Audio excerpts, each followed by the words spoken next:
వీళ్ళారా మనం ఈ దినాన మనసుని గుర్తు తెలుసుకున్నామండి. మొట్టమొదటి పేతురు 1వ అధ్యాయం 13వ వచనం కదండి. కాబట్టి మీ మనస్సును నడుపు పట్టుకొని నిబ్బరమైన బుద్ధి గల వారై యేసుక్రీస్తు ప్రత్యక్షమైనప్పుడు మీకు దేవడు కృప విషయమై సంపూర్ణ నిరీక్షణ కలిగి ఉండుడి. చాలా ఇక్కడ ఎవరు పేతురు గారు రాస్తున్నారు అన్నమాట. ఏమని రాస్తున్నారు? మనసు అనే నడుము పట్టుకోను అన్నమాట. మనం ఏ విధంగా ఉన్నాం ఈ లోకంలో సరే మనం మనసు అనేది మనం ఒక అసలు మనసు అనేది మనం నిలబడబెట్టుకోలేకపోతున్నాం అనమాట. మనసు అనేది నడుము కట్టుకొని మనం జీవించాలన్నమాట. అలాగే పేతురు దావీదు మహారాజు కూడా ఏమంటున్నారంటే మనసుని గురించి చూద్దాం చూడండి. 51వ అధ్యాయము కీర్తనలు 51వ అధ్యాయం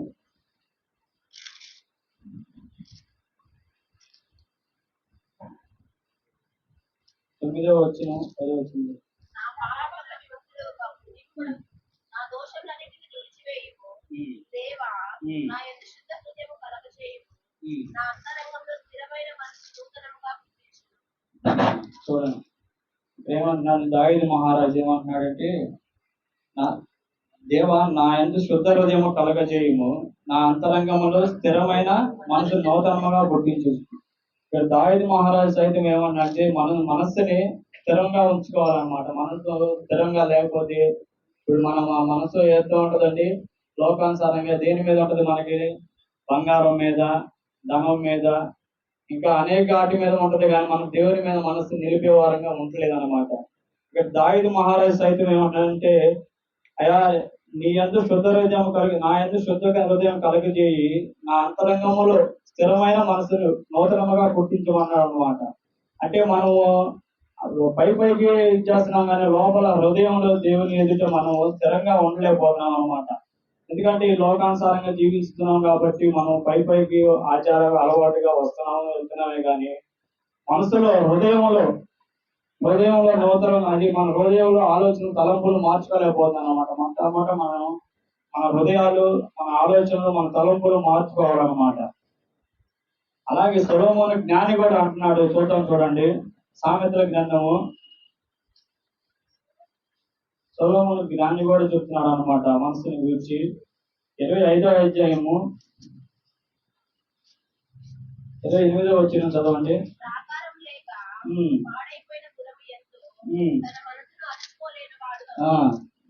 చూడండి ఇక్కడ ఇప్పుడు ఏదైనా ప్రాకారం లేకపోతే ఎన్నో అంటే ఇప్పుడు ఈ గోడలు లేకపోతే పైన రేకులు నిలబడతాయా? పడిపోతాయి. అలాగే ప్రాకారం లేని పట్టణంలో ఎలా పాడైపోతాయో మనం కూడా మనసుని నిలబెట్టుకోవాలా, మనసుని అరుచుకోవాలన్నమాట. ఇప్పుడు దాని మీదకి మనకు మనసు వెళ్తుంది అనుకో, దాన్ని అట్లా అంచుకోవాలన్నమాట, దాని మీదకి మళ్ళకుండా. ఇప్పుడు మనకి అనేక విధాలుగా సాధారణ ప్రేరేపిస్తాడు మనుషులను, అదిగో దాని మీదకి తీసుకెళ్తా ఉంటది, మళ్ళీ లేకపోతే మనుషులను కొట్లాటకి తీసుకెళ్తా ఉంటది, లేకపోతే మనలో అసూయ కలిగేసి వేరే మీద వాళ్ళకి తిడటానికి, ఏదైనా మాట్లాడటానికి, కొట్లాడడానికి కూడా దారి తీస్తుంది అనమాట. కానీ మనం ఏం చేయాలి? మనసుని అణుచుకోవాలన్నమాట.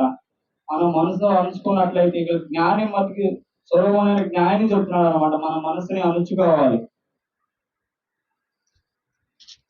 మన మనసుని అణుచుకున్నప్పుడు ఏమవుతుందంటే, అణుచుకోలేని వాడు కూడా అంతేనమాట. ఇప్పుడు ప్రాకారం లేని పాడైన పొలం ఎట్టాగో మన మనసును అణుచుకోలేని వాడు అట్టాగే తయారవుతాడు. మన మనసుని అణుచుకోలేకపోతే ఇష్టానుసారంగా జీవిస్తాం, లేకపోతే సాధారణ చెప్పిన దాని ప్రకారంగా మనం అలా జీవిస్తాం అన్నమాట. అలాగే సొలొమోను జ్ఞాని కూడా ఇంకో మాట చెప్తున్నాడు, చూడండి 16వ అధ్యాయం 32వ వచనం చూడండి.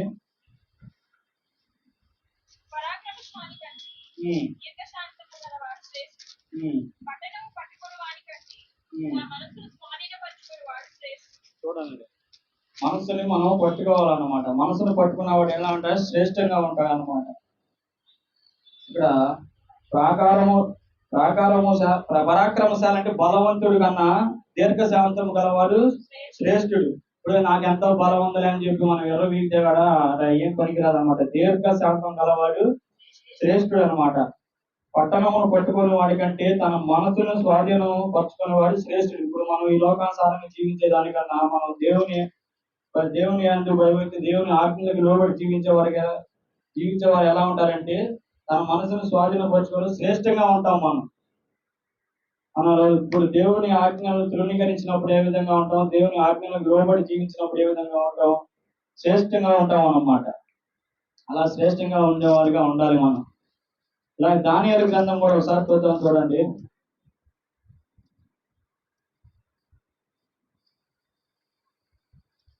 ఇక్కడ దేవుణ్ణి తెలుసుకొని కూడా ఏం చేస్తున్నాడు, దానియేలు గ్రంథం 5వ అధ్యాయము 22వ వచనం చూడండి.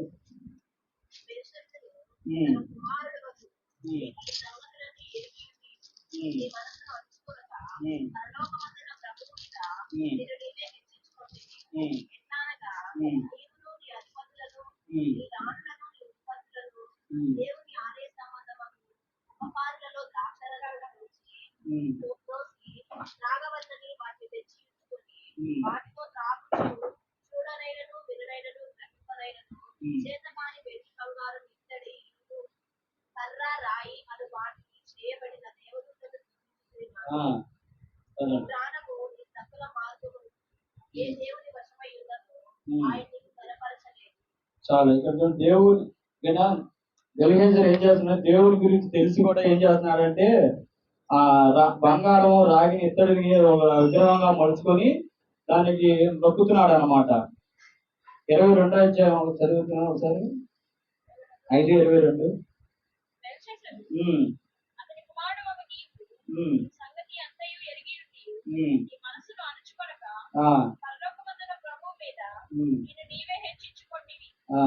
ఎంతనగా నీవును నీ ఎనుపతులను నీ రాణులను నీ ఉపపత్తులను దేవుని ఆలయ సంబంధమైన ఉపకరణములలో ద్రాక్షరసం పోసి త్రాగవలెనని వాటిని తెచ్చి ఇచ్చుకొని వాటితో త్రాగుచు చూడనైనను విననైనను గ్రహింపనైనను చేతకాని వెండి బంగారు ఇత్తడి కర్ర రాయి అని వాటితో చేయబడిన దేవతలను స్తుతించితివి కాదు. నీ ప్రాణమును నీ సకల మార్గములను ఏ దేవుని వశములో ఉన్నవో ఆయనను నీవు కనపరచలేదు. ఇంకా చూడండి, ఏం చేస్తున్నారంటే బంగారము ఇత్తడి రాగితో చేసిన వాడికి మొక్కుతున్నాడే తప్పితే దేవుడు చేసిన మేలులు మర్చిపోయి ఇక్కడ దేవుడిని కనపరచట్లేదు అనమాట. తన మనసుని అంచుకోలేకపోతున్నాడు అనమాట. ఆ బంగారం లోకోత్సాహంగా చూసి ఏం చేస్తున్నాడు, తన మనసుని అంచుకోలేకపోతున్నాడు అనమాట. మనం ఈ దినాల్లో కూడా మనసుని మనం అంచుకోలేని వారిగా ఉన్నాడు. మొట్టమొదట మనం మనసుని అంచుకునే వారిగా ఉంటేనే మనం ముందుకు సాగుతాం, దేవుని సన్నిధి దేవునిలో జీవించగలుగుతాం అన్నమాట. దేవుడు చేసే ప్రతి పనిలో కూడా మనం మనసు పెట్టి చేయాలన్నమాట. ప్రతిదీ పని మనసు పెట్టి చేసినప్పుడు ఎంత బాగుంటుంది, ఆ చేసేవాళ్ళ అన్నట్టుగా చేస్తే ఎలా ఉంటుందో అలా ఉంటది అనమాట. దేవుని విషయంలో కూడా మనం మనసు నిలుపుకొని చేసేవారిగా ఉండాలన్నమాట. అలా ఈ ఇర్మియా గ్రంథంలో చూడండి.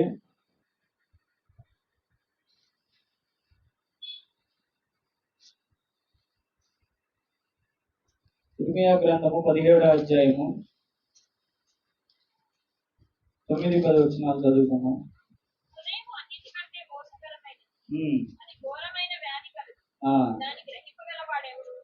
చూడండి, ఇక చూడండి ఇక్కడ ఏం చెప్తున్నారంటే ఇర్మియా ప్రవక్త, హృదయము అన్నిటికంటే మోసకరమైనది, అది ఘోరమైన వ్యాధి కలదు అనమాట.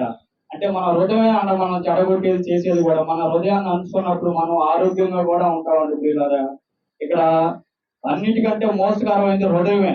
దాన్ని మనం ఎప్పుడైతే పరిశుభ్రంగా అదే మనం అంచుకొని దేవుని ఆజ్ఞలకు లోబడి జీవిస్తామో అప్పుడు మనం ఏం చేస్తామంటే దేవుని ఒకసారి చూడండి, 9-10 చదువు ఒకసారి.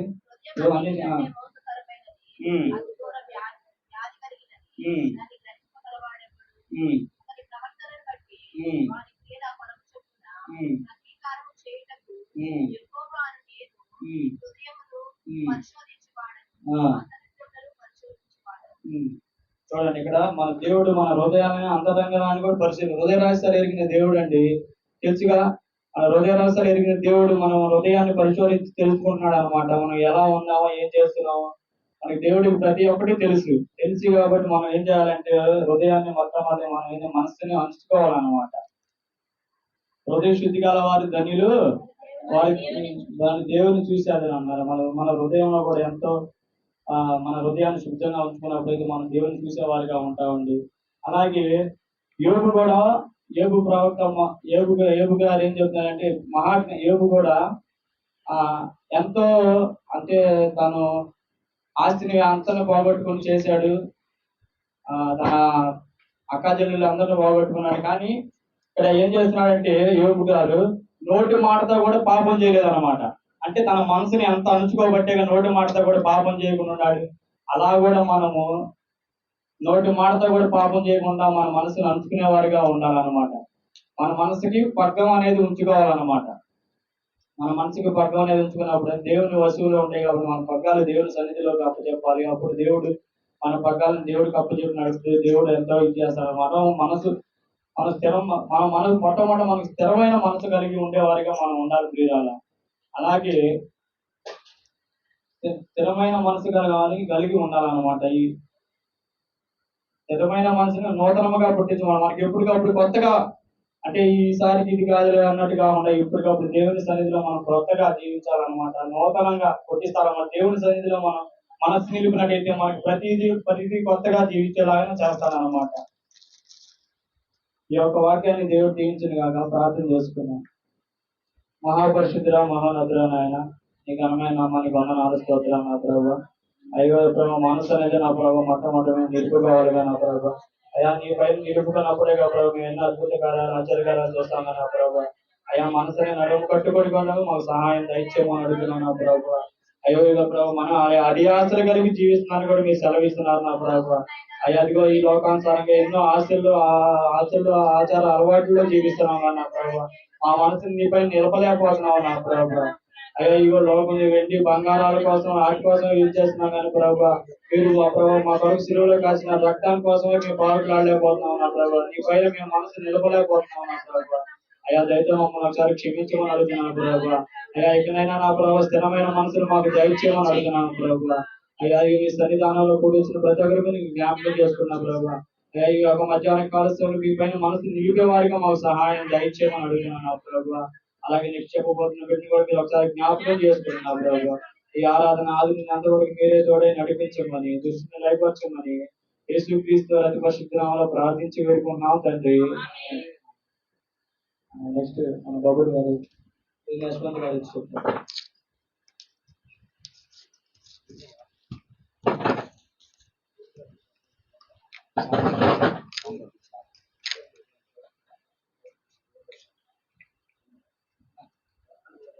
ప్రభు పేరిట అందరికీ వందనాలండి. అందరు కళ్ళు మూసుకున్నట్లయితే చిన్న ప్రార్థన చేసుకుందాం. పరిశుద్ధుడా, మహోన్నతుడా తండ్రి, నీ పాదాలకు వేలాది వందనాలు ప్రభువా. గత ఆదివారం నుంచి ఆదివారం వరకు తండ్రి మమ్మల్ని సజీవుల లెక్కలో ఉంచి తండ్రి ఏసయ్యా ఇలా సంఘంగా కూడుకోవడానికి ఇచ్చినటువంటి అవకాశాన్ని బట్టి వందనాలు ప్రభువా. ఇదిగో ప్రభువా, రోజులు ఎంతో ఘోరంగా ఉంటున్నాయి ప్రభువా. ఎండలు తండ్రి వేసే రోజు రోజుకు పెరిగిపోతున్నాయి ప్రభువా. ఎంతో మంది తండ్రి వేసి ఆరోగ్య సమస్యలతో ఇబ్బంది పడుతున్నారు. కానీ తండ్రి వేసయ్యా మీరు మాకు మంచి ఆరోగ్యాన్ని ఇచ్చి తండ్రి వేసి మా ప్రయాణం అంతట్లో మీరు తోడై ఉండి ప్రభువా మమ్మల్ని మీరు కాల్చినందుకు మీకు వందనాలు ప్రభావ. అలాగే తండ్రి వేసి వాక్యం చెప్పబోచుండగా తండ్రి వేసి నాకు మంచి జ్ఞానాన్ని దయచేయండి ప్రభావ. ఎలా వాక్యం చెప్పాలో తండ్రి వేసి ఎక్కడ మాట తోలకుండా తండ్రి వేసి మంచిగా వాక్యం చెప్పేలాగా సహాయం దయచేయండి. వినేవారు కూడా తండ్రి శ్రద్ధగా వినేలాగా సహాయం చేయండి తండ్రి. నిద్రాత్మ ఎక్కడ పని చేయకుండా చూడండి ప్రభావ. ఈ చిన్న ప్రార్థన మీ పాదాల్సన్ని చేర్చుకోమని అజరుడైన యేసుక్రీస్తు నామములో అడిగి వేడుకొని ప్రార్థిస్తున్నాం తండ్రి, ఆమేన్. ఈరోజు మనం దేవుని యొక్క కాపుదల గురించి తెలుసుకుందామండి. 2 వారాల క్రితం మనం కొన్ని ఇన్సిడెంట్స్ చూస్తా ఉన్నాం న్యూస్లో. ఏంటిది అది? సీఎం గారి మీద రాయి విసరడం. అయితే ఆయనకి ఎంత సెక్యూరిటీ ఉండిద్దండి? అటువంటి సెక్యూరిటీ ఉన్నప్పుడు కూడా ఆయన మీదకి రాయి విసిరారు. మనం ఏ పాటి వారం అండి? అట్లాంటి సెక్యూరిటీ పెట్టుకోగలమా? మనం పెట్టుకోలేము. మనం సామాన్యులు. మనకు కూడా శత్రువులు ఉంటారు ఎంతో మంది. గొంతు దాకా ఉంటుందండి కొంతమందికి మన మీద కోపం కానీ, ద్వేషం కానీ, అసూయ కానీ. అట్లాంటి వాళ్ళ నుంచి మనల్ని మనం కాపాడుకోవడానికి ఎటువంటి సెక్యూరిటీ అని పెట్టుకోగలమా? పెట్టుకోలేము. కాకపోతే మనం మన పనుల నిమిత్తం ఖచ్చితంగా బయటికి వెళ్ళాల్సిందే. అట్లాంటప్పుడు దేవుడు మనల్ని ఎలా కాపాడతాడు అనేది ఈరోజు మనం చూసుకుందాము. అందరూ కీర్తనలు 91వ అధ్యాయం తెరిచినట్లయితే, కీర్తనలు 91వ అధ్యాయం 16 వచనాలు ఉన్నాయండి. అందరి దగ్గర బైబిల్ ఉన్నాయిగా. దీన్ని మనం ఉత్తర ప్రత్యుత్తరాలకు చదువుకుందాం. మొదటి వచనం నేను చదువుతాను, అందరూ ఏకస్వరంతో చదవండి. మహోన్నతుని చాటున నివసించువాడే సర్వశక్తుని నీడను విశ్రమించువాడు. ఆయనే నాకు ఆశ్రయము, నాకు కోట, నేను నమ్ముకున్న నా దేవుడని నేను యెహోవా గురించి చెప్పుకొచ్చున్నాను. వేట కాని ఊరిలో నుండి ఆయన నన్ను విడిపించును, నాశనకరమైన తెగులు రాకుండా నిన్ను రక్షించును. ఆయన తన రెక్కలతో నిన్ను కప్పును, ఆయన రెక్కల కింద నీకు ఆశ్రయం కలుగును. ఆయన సత్యము కేడమును డాలునై ఉన్నది. రాత్రి వేళ కలుగు భయమునకైనను, పగటి వేళ ఎగురు బాణముకైనను, చీకటిలో సంచరించు తెగులునకైనను, మధ్యాహ్నమందు పాడు చేయు రోగమునకైనను నీవు భయపడవద్దు. నీ ప్రక్కన 1000 మంది పడినను, నీ కుడి ప్రక్కన 10,000 మంది కూలినను అపాయము నీ యొద్దకు రాదు. నీవు కనులారా చూచుచుండగా భక్తిహీనులకు ప్రతిఫలము కలుగును. యెహోవా నీవే నా ఆశ్రయము అని నీవు మహోన్నతుడైన దేవుని నీకు నివాస స్థానముగా చేసుకొని ఉన్నావు. నీ పాలనేమీ రాదు, ఏ తెగులును నీ గుడారమును సమీపించదు. నీ మార్గములన్నిటిలో నిన్ను కాపాడుటకు ఆయన నిన్ను గూర్చి తన దూతలకు ఆజ్ఞాపించును. నీ పాదములకు రాయి తగలకుండా వారు నిన్ను తమ చేతుల మీద ఎత్తి పట్టుకొందురు. నీవు సింహములను నాగుపాములను త్రొక్కెదవు, కదమ సింహములను భుజంగములను అనగద్రొక్కెదవు. అతడు నన్ను ప్రేమించుచున్నాడు కనుక నేను అతన్ని తప్పించెదను. అతడు నా నామమును ఎరిగిన వాడు కనుక నేను అతని కనపరచెదను. అతడు నాకు మొరపెట్టగా నేను అతనికి ఉత్తరం ఇచ్చేదను, శ్రమలో నేను అతనికి తోడై ఉండేదను. అతని విడిపించి అతని గొప్ప చేసేదను, దీర్ఘాయు చేత అతన్ని తృప్తిపరచెదను, నా రక్షణ అతనికి చూపించేదను. ఈ 91వ కీర్తన మనం చూసుకున్నట్లయితే మొత్తం ఏముందండి? దేవుడు మనల్ని ఏ విధంగా కాపాడతాడు, ఎట్లాంటి పరిస్థితుల్లో ఉన్నా కాపాడతాడని దీంట్లో రాసి ఉంది. మనం ఇప్పుడున్న ఎండలకి మనం ప్రతి ఒక్కరం ప్రయాణాలు చేస్తున్నాం. అందరు ప్రయాణాలు చేసేవాళ్ళే. ఒకళ్ళేమో గడ్డి పని నిమిత్తం పొలానికి వెళ్తారు, ఒకళ్ళేమో ఆటో డ్రైవరు, ఒకళ్ళేమో వేరే ఊరు నుంచి గుంటూరుకి పని నిమిత్తం వస్తారు. ఇట్లాంటి పరిస్థితుల్లో మనం ప్రయాణాలు చేసేటప్పుడు ఎన్నో దుర్ఘటనలు చూస్తూ ఉంటాం. ప్రతిరోజు పేపర్లో ఎన్నో యాక్సిడెంట్లు చూస్తూనే ఉంటాం. కానీ దేవుడు మనల్ని ఎలా కాపాడుతున్నాడు? ఈ 91వ కీర్తనలో చెప్పినట్టు కాపాడుతున్నాడు కదా.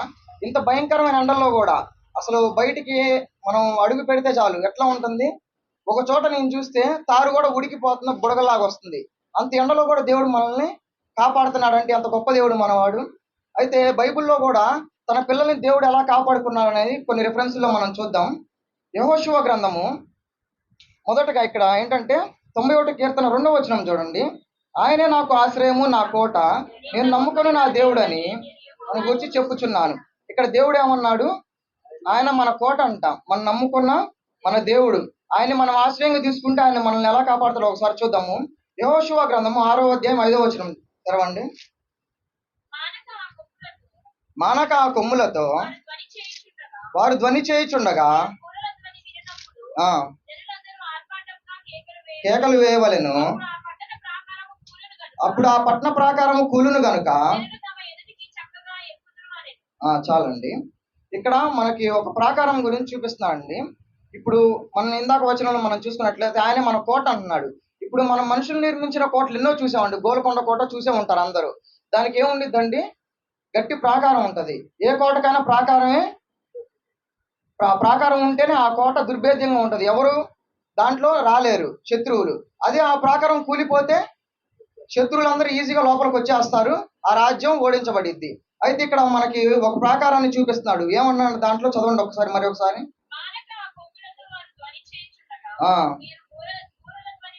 వినినప్పుడు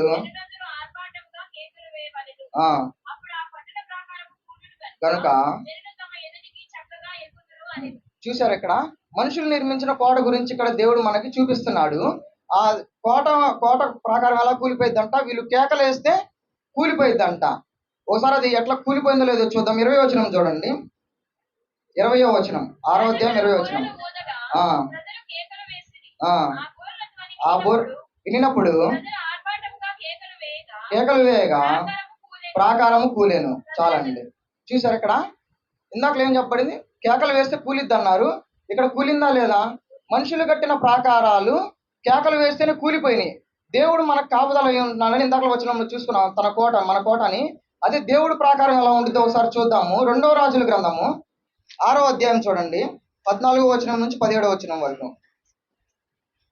2వ రాజుల గ్రంథము 6వ అధ్యాయం 14 నుంచి 17. పంపెను. చుట్టుకొనగా పెందల కడ లేచి బయటికి వచ్చినప్పుడు గుర్రములను రథములను గల సైన్యము ఆ పట్టణమును చుట్టుకొని ఉండుట కనబడెను. అతడు అతని పనివాడు ఆ అయ్యో నా ఏలినవాడా, అయ్యో నా ఏలినవాడా, ఏమి చేయదుమని మనం ఏమి చేయుదుమని ఆ దైవజనునితో అనగా ఆ దైవజనునితో అనగా అతడు భయపడవద్దు, మన పక్షమున ఉన్నవారు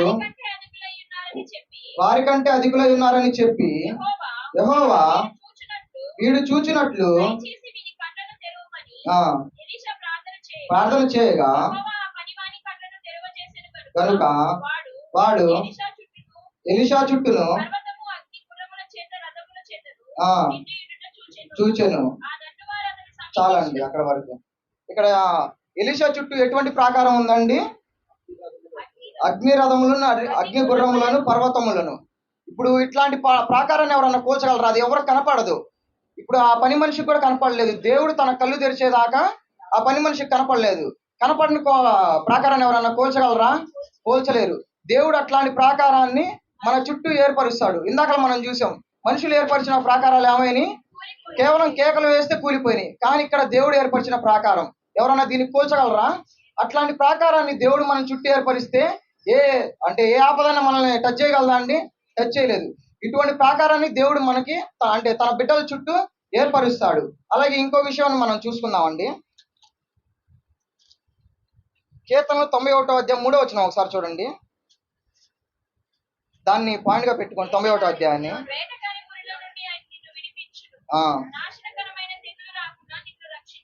ఈ పాయింట్లు ఏమన్నారు? వేటకాని ఊరిలో నుండి రక్షిస్తాడు, నాశనకరమైన తెలుగు రాకుండా కాపాడతాడు. దీనికి మనం చూద్దాము. నిర్గమాకాండము 8వ అధ్యాయం 21 నుంచి 22 వచనాలు చూడండి. నిర్గమాకాండము 8వ అధ్యాయం 21 నుంచి నీవు నా ప్రజలను పోనీయని ఎడల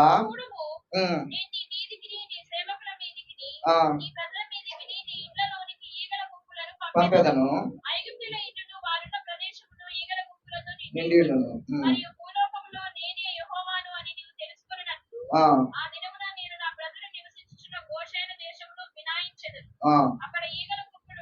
చాలండి.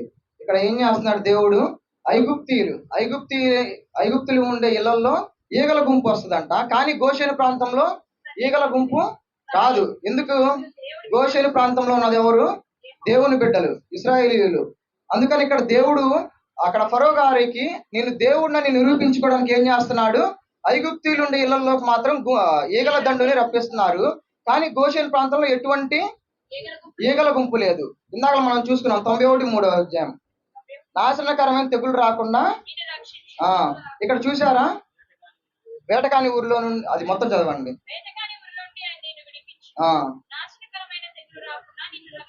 ఇది కూడా మనం చూసుకున్నాం. ఇక్కడ ఐగుప్తీయులకేమో తెగులు వచ్చింది, కానీ మన దేవుని జనులైన ఇశ్రాయేలీయులకి తెగులు ఎక్కడన్నా వచ్చిందా? రాలేదు.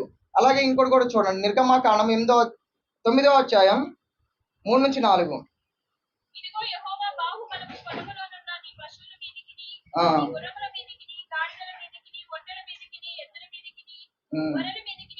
వచ్చును మిక్కిలి బాధాకరమైన తెగులు కలుగును. అయితే వేరుపరచెను.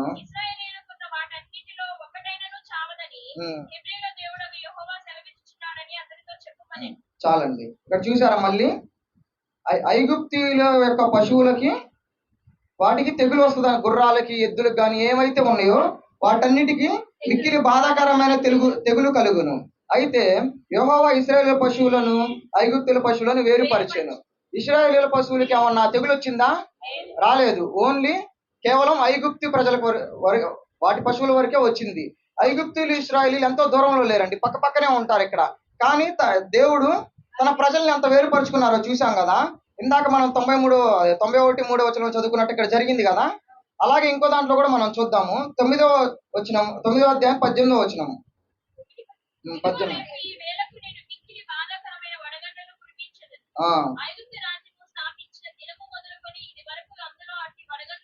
పడలేదు. చాలండి. 25వ వచనం ఒకసారి చదవండి. 25 తర్వాత 26 కూడా.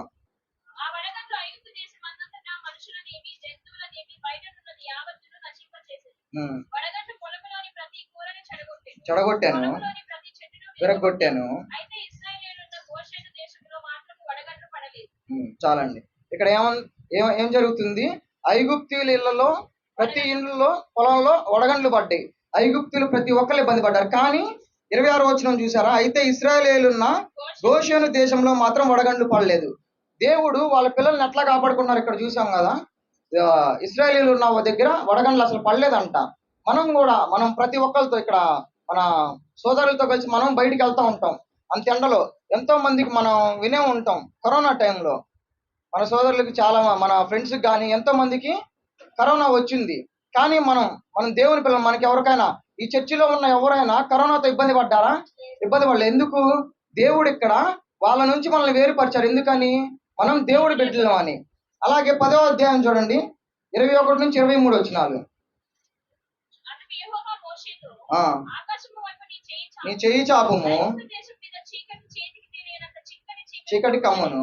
మోషే ఆకాశము వైపు తన చెయ్యి ఎత్తినప్పుడు ఆ, ఐగుప్తు దేశం అంతయు 3 దినములు గాఢాంధకారమాయెను. ఆ, 3 దినములు ఒకరినొకడు కనుగొనలేదు, ఎవడునూ తానున్న చోటు నుండి లేవలేకపోయాను, అయినను ఇశ్రాయేలీయులందరికీ వారి నివాసములలో వెలుగుండేను. ఇక్కడ కూడా మనం చూస్తున్నామండి, ఐగుప్తీయులకు మాత్రమే చీకటి ఉంది. ఇశ్రాయేలీయులకి ఎవరికైనా చీకటి ఉందా? ఎవరికి లేదు. ఎందుకంటే వీళ్ళు దేవుని బిడ్డలు కాబట్టి. మన జీవితంలో కూడా మనం చీకటిని పోగొట్టుకోవాలి. మనం చీకటిని పోగొట్టుకోవాలంటే ఎట్లా ఉండాలి? ఏమై ఉండాలి? దేవుని బిడ్డలమై ఉండాలి. అప్పుడు ఎంతమంది మనలో చీకటి ఉన్నా కానీ అది తొలగించబడిద్ది. ఇక్కడ మన చుట్టూ వాళ్ళలో చీకటి ఉన్నా కానీ మనం మాత్రం ప్రశాంతంగా ఉంటాం, వెలుగుతో. అలాగే నిర్గమకాండం 12వ అధ్యాయం 23 నుంచి 29 వచనాలు. యెహోవా ఐగుప్తీయులను హతము చేయుటకు దేశ సంచారము చేయుచు ఆ, బంధకపు పైకమ్మి మీదను 2 నిలువు కమ్ముల మీదను ఉమ్, ఉన్న రక్తమును చూచి ఉమ్, యెహోవా ఆ తలుపును దాటిపోవును. హతము చేయుటకు మీ ఇంట్లోనికి సంహారకుని చొరనీయడు. చాలండి, 29 దగ్గరికి వెళ్ళిపోండి.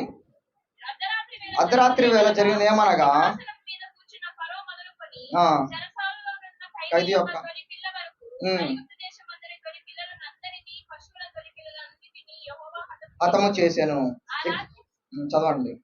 ఫరోయు అతని సేవకులందరూ ఐగుప్తీయులందరూ లేచినప్పుడు ఆ, శవము లేని ఇల్లు ఒకటిను లేదు. లేకపోయినందున ఆ, ఐగుప్తులో మహాఘోషం ఉండెను. చాలండి.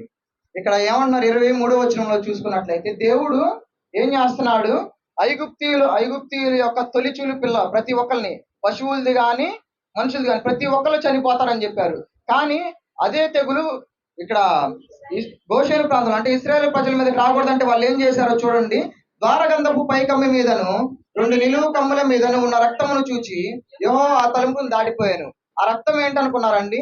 దేవుడు మన కోసం చిందించిన రక్తం. అలాగే మనం ప్రార్థన చేసుకుంటే తెగులు మన పక్కింటి వారికి వచ్చినా కానీ మనకు రాదు. కరోనా మన పక్కింటి వారికి వచ్చినా కానీ మనకు రాదు. ఎందుకంటే మనం దేవుడు బిడ్డమని చూసి ఆ శోధన పక్కకి వెళ్ళిపోయిద్ది. మనకెప్పుడు ఆ శోధన ఇంకా రాదు. అలానే కీర్తనలు 91వ అధ్యాయం 4వ వచనం, మళ్ళీ దీని వరకు మనం చూసుకోం. ఒక నిమిషం అండి. 3వ వచనంలో మనం చూసుకున్నాము, ఏ తెగులును వేటకాని ఊర్లో నుండి నిన్ను విడిపించును. నాశనకరమైన తెగులు రాకుండా నిన్ను రక్షించును. దాని వరకు ఇక్కడ మనం చూసుకున్నాము. ఇప్పుడు 4వ వచనంలోకి వెళ్ళండి. ఆయన తన రెక్కలతో నిన్ను కప్పును. ఆ, ఆయన రెక్కల క్రింద నీకు ఆశ్రయం కలుగు. ఆయన సత్యము. చాలండి. ఈ 4వ వచనాన్ని మనం ఇప్పుడు చూసుకుందాం, ఎలా అయితే నెరవేర్చారో దేవుడు. 1వ సమూయేలు 19వ అధ్యాయం 10వ వచనం. సౌలు ఒకే దెబ్బతో దావీదును గోడకు పొడుచుచున్నంత తాత్పర్యము కలిగి ఆ, ఈట విసిరెను. ఈట విసిరేను. దావీదు అతని ఎదుటి నుండి తప్పించుకొనినందున ఆ, ఈట గోడకు నాటగా ఉమ్, దావీదు ఆ రాత్రి యందు తప్పించుకొని పారిపోయాను. చాలండి. ఇక్కడ సౌలు గారు అసూయతో అంటే దావీదుని నాకంటే పొగుడుతున్నారని అసూయతో దావీదు గారిని చంపాలని చూస్తారు. ఇక్కడ ఏమైద్ది? అయితే సౌలు గారు ఈటతో దావీదు గారిని చంపాలని చూస్తే ఒకసారి చూడండి, తాత్పర్యం కలిగి ఈట విసిరేను. దావీదు అతని ఎదుటి నుండి తప్పించుకున్నందున ఈట గోడకు నాటగా దావీదు ఆ రాత్రి తప్పించుకున్నాను. అంటే ఎంత దూరం ఉండిద్దని సౌలు గాను దావీదు గారికి ఎంత దూరం ఉండిద్ది? ఎంతో దూరం ఉండదండి. కానీ ఆ ఈట నుంచి తప్పించుకున్నాడంటే ఎవరు చేసిన కార్యం అండి? గొప్ప కార్యం అది. దేవుడు దావీదు గారిని తప్పించడం వల్లే కదా ఆ ఈట పక్కకు పోయింది. సౌలు ఎవరు? రాజుగారు గురి ఎప్పుడైనా తప్పిద్దా? తప్పదు. గురి చూసి వేయగలరు. కానీ ఇక్కడ తప్పిందంటే దావీదుని దేవుడు కాపాడాడు. అలానే 1 సమూయేలు గ్రంథము 23వ అధ్యాయం 26 నుంచి 28 వచనాలు ఒకసారి చదవండి. ఇంకా దావీదు గారిని ఎలా దేవుడు అయితే తన రెక్కల్లో కాపాడాడో మనం చూద్దాం. అయితే సౌలు పర్వతము ఈ కత్తులను ఆ, దావీదును అతని జనులను పర్వతపు ఆతట్టులను పోవుచుండగా ఆ, దావీదు సౌలు దగ్గర నుండి తప్పించుకొని పోవాలని త్వరపడుచుండెను. ఆ, సౌలును అతని జనులను దావీదును అతని జనులను పట్టుకొనవలెనని వారిని చుట్టుకొనుచుండెను. ఆ. చుండగా దూత ఒకడు సౌలు వద్దకు వచ్చి వచ్చి, "నీవు త్వరగా రమ్ము, నీవు త్వరగా రమ్ము, ఫిలిష్తీయులు దండెత్తి వచ్చి ఫిలిష్తీయులు దండెత్తి వచ్చి, దేశంలో చొరబడి ఉన్నారని చెప్పగా ఆ, సౌలు దావీదును తరుముట మాని ఆ. వెనుకకు తిరిగి ఫిలిష్తీయులను ఎదుర్కొనబోయెను. చాలండి. ఇక్కడ ఏంటి, సౌలుకి దావీదుకి మధ్య ఏముంది, ఒక కొండ మాత్రమే అడ్డుంది. వెంటనే వాళ్ళు గుర్రాల మీదే వెళ్ళేది, వెంటనే వెళ్ళి దావీదుని పట్టుకోగలడు. కానీ ఈ దేవుడు ఏం చేశాడు, అక్కడ తప్పించాడు. ఎట్లా తప్పించాడు, తన సేవకుడు వచ్చి ఏం చెప్తున్నాడు, ఫిలిష్తీయులు దండెత్తుతున్నారు, వచ్చి మనం తిరిగి వెళ్ళాలంటే అంత కొద్ది దూరంలో ఉన్న దావీదుని వదిలిపెట్టి తిరిగి వెళ్లాల్సి వచ్చింది. దేవుడు కొద్ది క్షణంలో ఎలా కాపాడారో చూసారా. ఇంకొద్దిగా ఉంటే సౌలు గారు దావీదుని పట్టుకొని ఏం చేసేవాళ్ళు, చంపేసేవాళ్ళు. చంపుదామనే కదా తను దావీదు వెంట పడుతుంది. అట్లాంటి కొద్ది క్షణాల నుంచి కూడా దేవుడు దావీదు గారిని ఎలా తప్పించారో చూడండి. మరి ఒకటి చోట చూద్దాం దావీదుని ఎలా తప్పించారో. 24వ అధ్యాయం 3వ వచనం. మార్గమునున్న గొర్రె దొడ్లకు ఉమ్, అతడు రాగా ఆ. అక్కడ గుహ ఒకటి కనబడెను. కనపడాను. అందులో సౌలు సౌలు రక్తాన్ని బతికి పోగా ఆ, దావీదును అతని జనులను ఆ గుహ లోపలి భాగములలో ఉండేది ఉమ్, కనుక కనుక దావీదు జనులు చాలండి, అక్కడ వరకు చాలులే. ఇక్కడ ఏంటంటే సౌలు గారు ఈ సందర్భంలో ఏంటి, సౌలు గారును దావీదు గారు ఒకే గుహలో ఉన్నారు. కానీ దావీదు గారు కనపడ్డారా, సౌలు గారికి కనపడలేదు. ఇప్పుడు మనం ఒకే గదిలో ఉంటే మనం ఒకరినొకరు చూసుకోగలంగా ఈజీగా.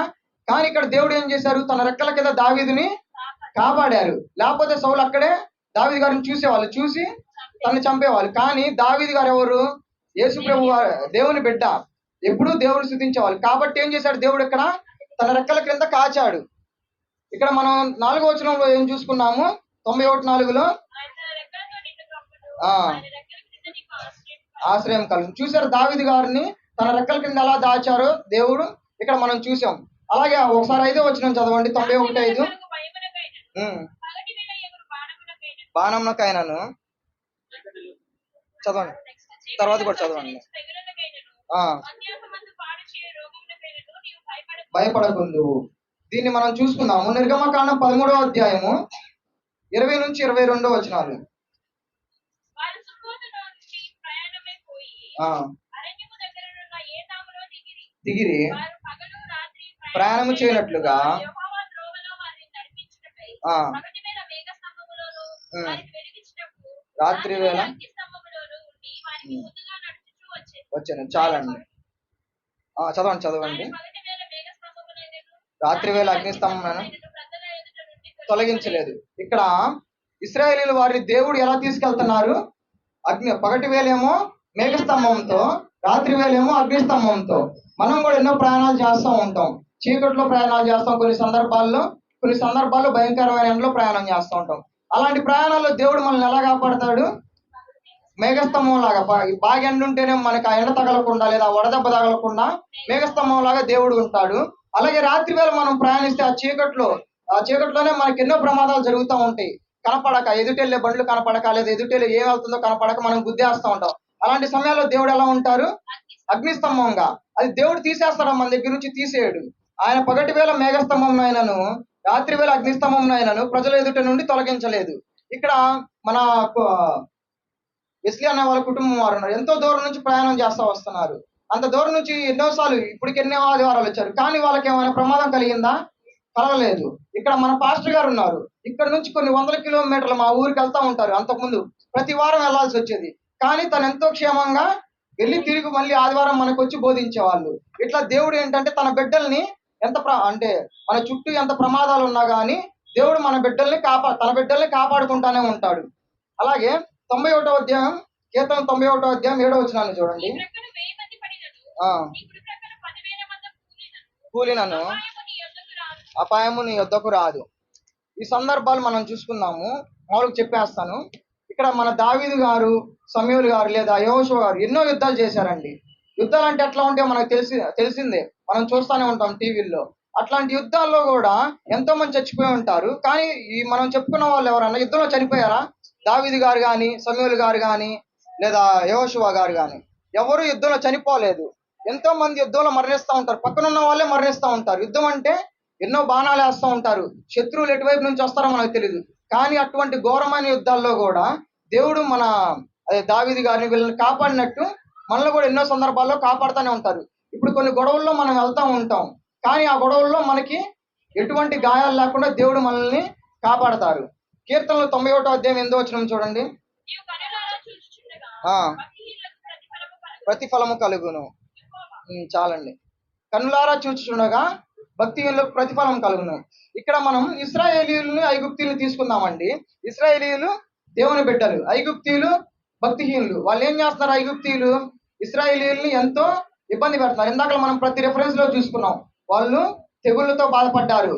కొన్నిసార్లు ఏమైంది, నైలు నది యొక్క నీళ్లు రక్తంగా మారింది. అప్పుడు వాళ్ళకి తాగటానికి కూడా నీళ్ళు లేవు. కప్పలతో నిండిపోయింది వాళ్ళ ఇల్లులు. వడగండ్లు వాన వచ్చింది, పేలు, అలాగే ఈగలు, మిడతలు, ఎన్ని వాటితో అంటే ఎన్నో తెగుళ్లతో వాళ్ళు ఇబ్బంది పడ్డారు. కానీ దేవుని ప్రజలైన ఇశ్రాయేలీయులు, గోషేన్ ప్రాంతంలో ఉన్న వాళ్ళు, వాళ్ళకి ఒక తెగులైనా వచ్చిందా? రాలేదు. అట్లానే దేవుడు కూడా భక్తిహీనుల్ని ఎన్నో తెగుళ్లతో ఇబ్బంది పెడతారు, కానీ మనల్ని మాత్రం దేవుడు ఎప్పుడు కాపాడుకుంటానే ఉంటారు. 91వ అధ్యాయం 12వ వచనం ఒకసారి చూడండి. ఈ పాదములకు రాయి తగులకుండా వారు తమ చేతుల మీద ఎత్తి పట్టుకొందురు. చాలండి, మళ్ళీ ఒకసారి చదవండి. ఈ పాదములకు రాయి తగులకుండా వారు తమ చేతుల మీద ఎత్తి పట్టుకొందురు. కంటిన్యూ చేయండి. నీవు సింహములను నాగుపాములను త్రొక్కెదవు. చాలండి, చాలు. నీకు అపాయం ఏమీ రాదు. కాదు 12 కదా. నీ పాదములకు రాయి తగులకుండా వారిని ఎత్తి చేతుల మీద ఎత్తి పట్టుకుందరు. ఎవరు ఎత్తి పట్టుకుంటారండి? దేవుని యొక్క దూతలు. దేవుడు ఏం చేస్తాడు? మనం ప్రయాణం అయిపోతుంటే దేవుడు మనం ముందుగా తన దూతల్ని పంపిస్తూ ఉంటాడు. దూతలు అంటే ఇప్పుడు మనం ఇందాక మాట్లాడుకున్నాం కదా, ఎంతో సెక్యూరిటీ ఉన్న సీఎం గారి మీద రాలేశారని. ఆ సెక్యూరిటీ ఎట్లాంటి సెక్యూరిటీ అండి? కొన్ని రకమైన సెక్యూరిటీలు ఉంటాయి. జెడ్+ కేటగిరీ అని, జెడ్ కేటగిరీ అని. ఆ సెక్యూరిటీని భేదించడం చాలా కష్టం. కానీ ఇక్కడ దేవుడు దేవదూతలు మనకు సెక్యూరిటీకి పంపిస్తారు. దేవదూతలు అంటే ఎలా ఉంటాయో మనకు తెలుసు కదా, ఎంతో బలమైనవి. ఒకసారి చూడండి, ప్రకటన గ్రంథము 12వ అధ్యాయం 7 నుంచి 8 వచనాలు చూడండి.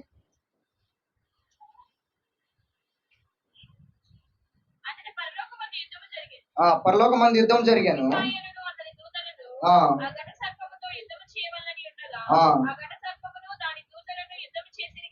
కానీ గెలవలేకపోయేది.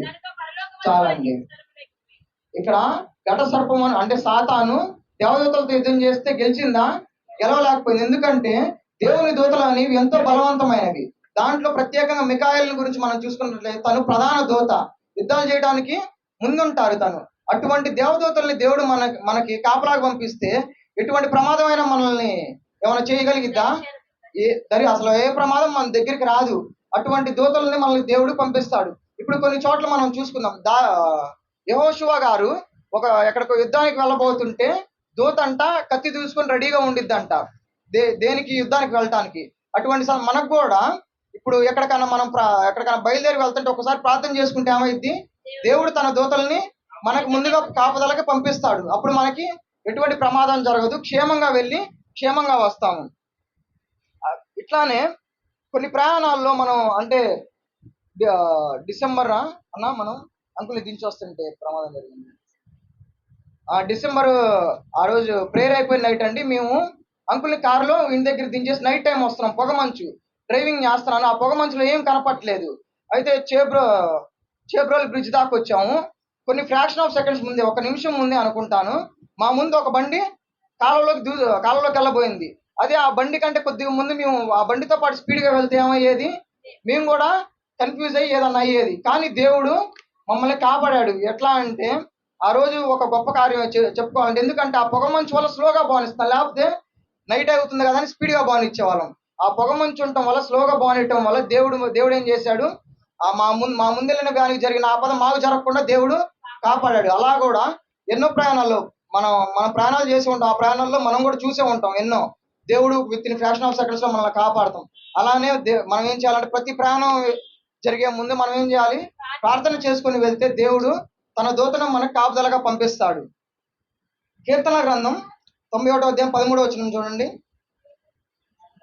నీవు సింహంలోను నాగుపాములను త్రొక్కెదవు, కొదమ సింహంలోను భుజంగంలో అనగదొక్కెదవు.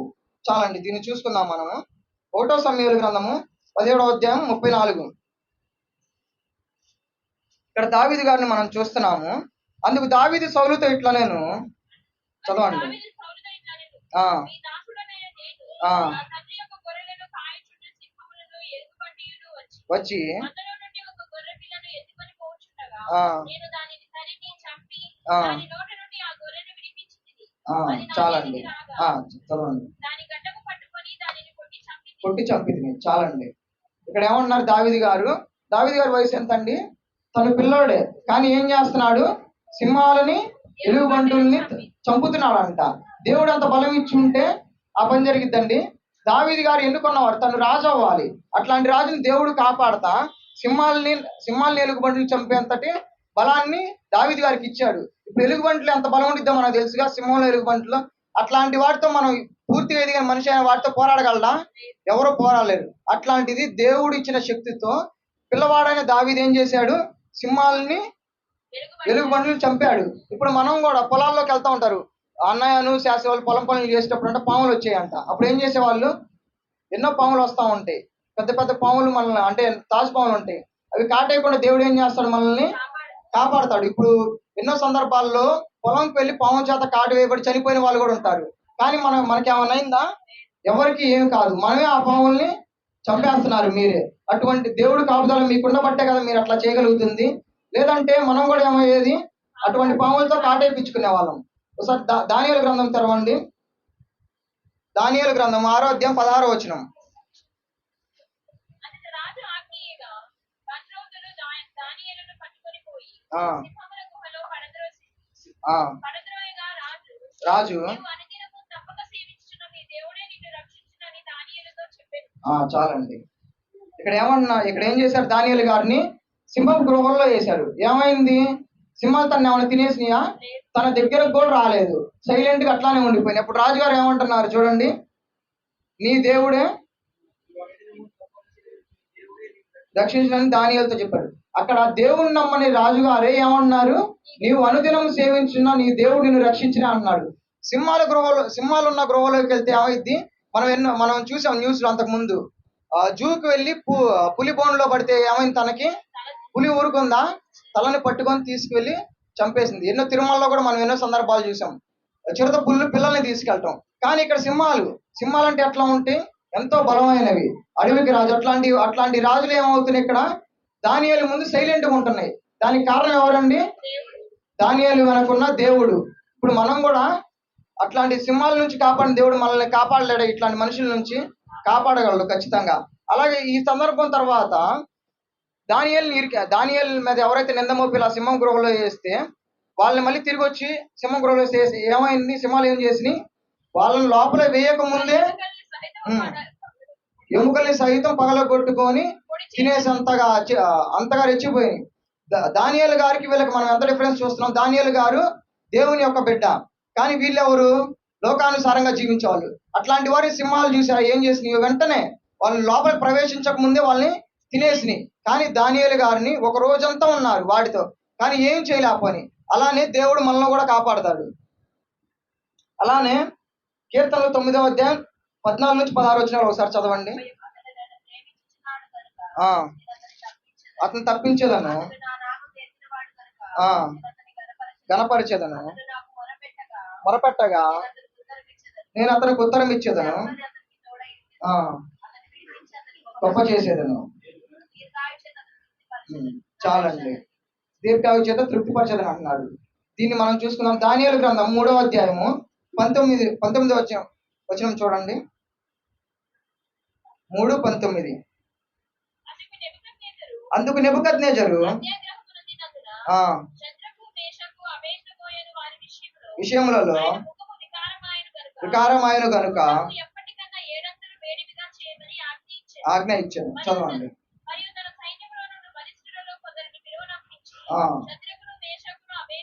బంధించి మండుచున్న ఆజ్ఞయగా తీయకయే పడవేసిరి.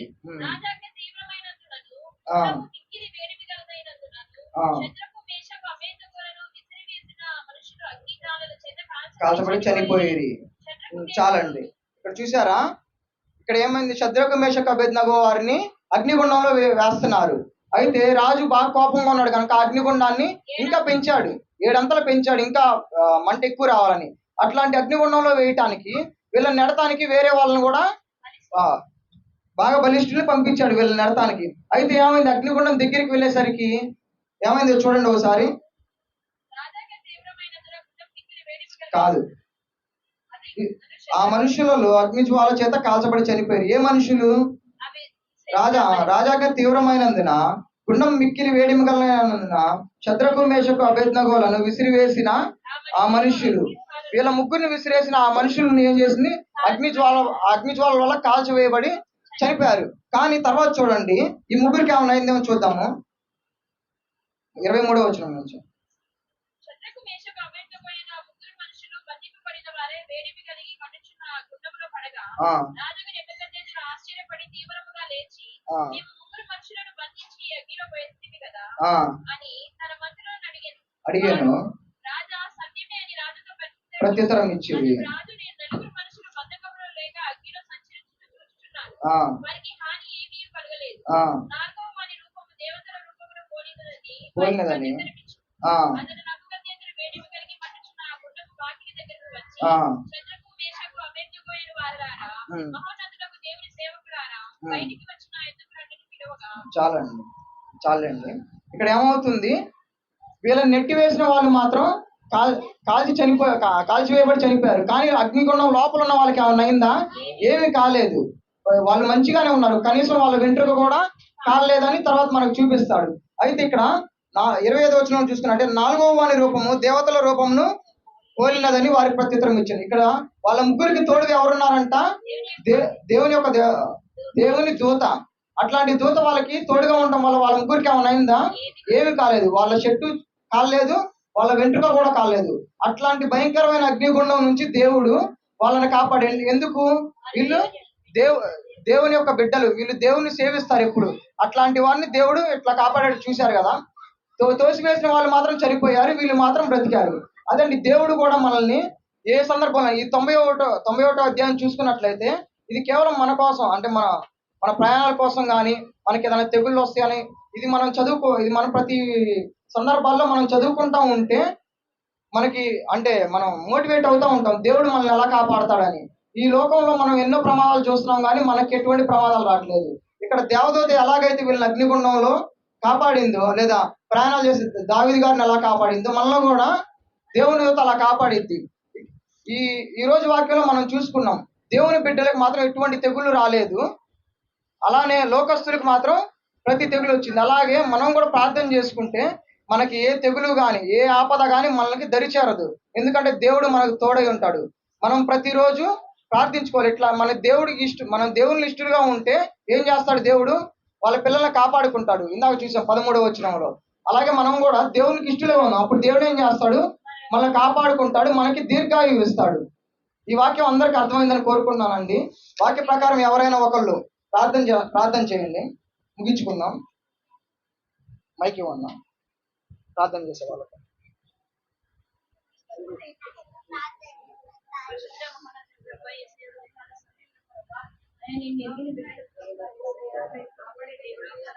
అవును ప్రభువా, అవును ప్రభువా, గొప్ప దేవుడు ప్రభువా, అవును ప్రభువా,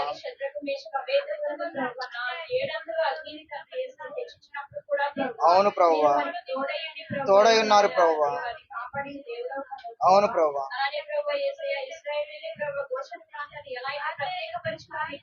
అవును ప్రభువా, మా గృహాలను కూడా అలా కాపాడండి ప్రభువా, అవును ప్రభువా, అవును ప్రభువా, అవును ప్రభువా, కాపాడుకోండి ప్రభువా, అవును ప్రభువా, వందనాలు ప్రభువా,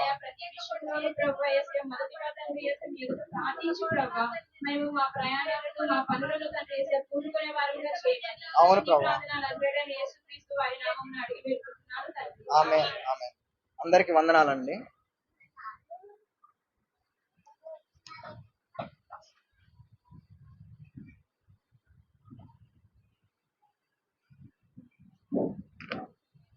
మంచి వర్తమానం అందించిన అదే యశ్వంత్ గారికి వందనాలు తెలియజేస్తున్నాం. కాబట్టి మన దైవజనుడికే కాదు మన సంఘస్తులకు కూడా దేవుడు ఎంతో కాపుదల ఉంచుతాడండి. ఆయన నమ్ముకున్నవాడు ఎప్పుడు కూడా తోసివేసే దేవుడు కదా అన్నమాట. అలాగే నెక్స్ట్ మన అజరా శాస్త్రి గారు వచ్చి వర్తమానాన్ని చూస్తారు.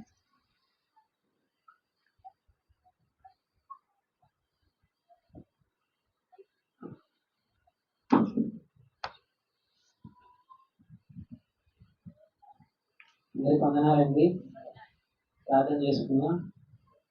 ప్రేమమైన కృపల మా తండ్రి బంగారు పాదాలు వందనాలు, స్థుతులు, స్తోత్రాలు స్తోత్రాలు స్తోత్రాలు తండ్రి. నాయన గత పునరుద్ధానం దినం నుంచి ప్రభావ పునరుద్ధానం దినం వరకు మీరు ఎంతో చాలు తెలియజేసినందుకు వందనాలు, స్తోత్రాలు స్తోత్రాలు తండ్రి. నాయన ఈ పునరుద్ధానం దినం రోజు ప్రభావ మేము అందరం ఇక్కడ కూడి నాయన మిమ్మల్ని సంతోషించడానికి ఇచ్చిన భాగ్యాన్ని బట్టి మీకు వందనాలు, స్తోత్రాలు తండ్రి. నాయన ప్రభావ మాటలు చెప్పుకుంటుండగా ప్రభావ పరిశుద్ధ జ్ఞానాన్ని దయచేయండి తండ్రి. ద్వారా అవసరమైన మాటలు పలికించమని అడుగుతున్నాను తండ్రి. బిడ్డలు తండ్రి అర్థమయ్యే మనిషిని దయచేయండి తండ్రి. మీరు తోడుగా నడిపించండి, ఆదరించేంతవరకు మీరు తోడుగా నడిపించమని పరిశుద్ధ నామములో ప్రార్థన చేసి అడిగి పెట్టుకుంటున్నాం తండ్రి. ఆమేన్ ఆమేన్. బాగున్నారండి? చూడండి ప్రకటన గ్రంథం 22వ అధ్యాయం 11వ వచనం.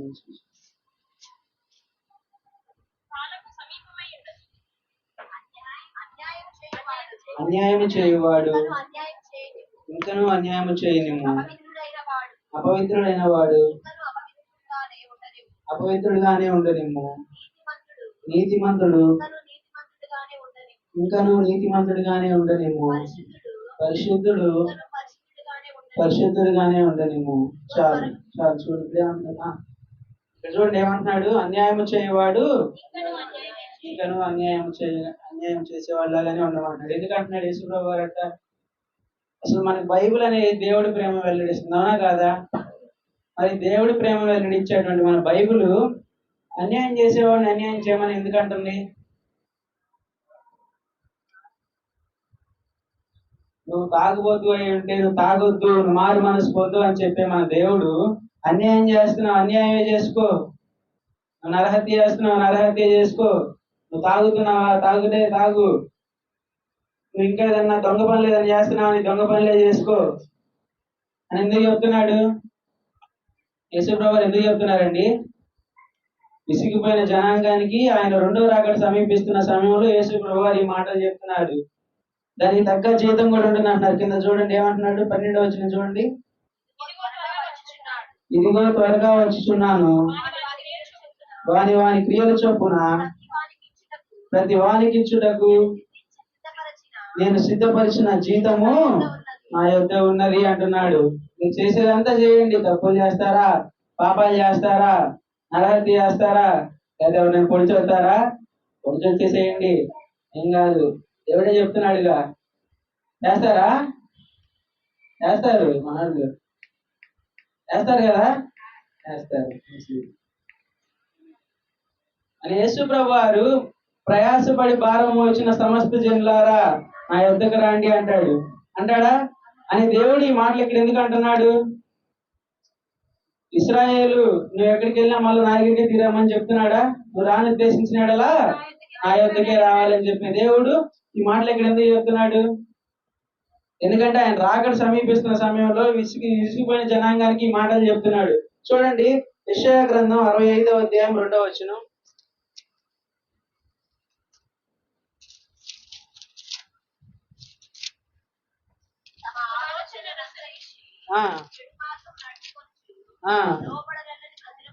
లోబడిన ప్రజల వైపు దినమంతయు నా చేతులు చాపుచున్నాడు. ఎవరి వైపు? నీతిమంతుల వైపా? లోబడిన వాళ్ళ వైపు ప్రజల వైపు దినమంతయు నా చేతులు చాపుతున్నాడు అన్న దేవుడు మరి ఇక్కడ ఎందుకు అంటున్నాడు ఆ మాటలు? విసిగిపోయాడు. ఈ లోకంలో చేస్తున్న జనాలు వారు చేసే పనులు చెప్పి చెప్పి విసిగిపోయారు. ఇప్పుడు మీ అధికారులు మీరు చేసే పని దగ్గర ఏదైనా పని చెప్పారు అనుకో, మీరు చేయలేదనుకో, వాళ్ళు ఏమనుకుంటారు? విసిగిపోయి మీరు చెయ్యండి, నేను మీకు జీతం ఎట్టేస్తానో చూస్తా అని అంటాడు. అంటాడా? అంటాడు. మీరు ఏదన్నా ఒక చోట పని చేస్తున్నారు అనుకోండి, మీరు అధికారులు చెప్పినప్పుడు వినరు, మనం కూడా అంతే అశ్రద్ధ చేస్తాం. అట్లా చేస్తున్నప్పుడు వాళ్ళు చేసే వాళ్ళు చేస్తారా? అధికారులు చేసే పని వాళ్ళు చేస్తారా? మరి వాళ్ళే చేయగలరు అనేది మన దేవుడు చేయలేడా అండి? దానికి తగ్గ జీతం మన దేవుడు మనకి ఇవ్వలేడా? ప్రతి ఒక్కరు వారి క్రియల నిమిత్తం వారు చేసిన ప్రతి దానికి నా యొద్ద జీతం ఉన్నది అంటున్నాడు. ఇస్తాడు యేసు ప్రభు వారు. ఎందుకంటే ఈ లోకంలో ఎవరు కూడా యేసు ప్రభు వారికి ఇష్టంగా జీవించట్లేదు. ప్రతి వారు ఎవరిని అడిగినా ఎందుకు ఇట్లా జీవిస్తున్నావు అంటే ఏమంటున్నారు? నా ఇష్టం, నా ఇష్టం అంతే. ఎందుకు ఇట్లా తాగుతున్నావు అంటే తాగుబోతాను అడిగితే ఏమంటాడు? తాగి ఉన్నప్పుడు అడిగితే, మామూలుగా ఉన్నప్పుడు అడిగితే ఇంకా తాగలేయ్యా అంటాడు, అవునా?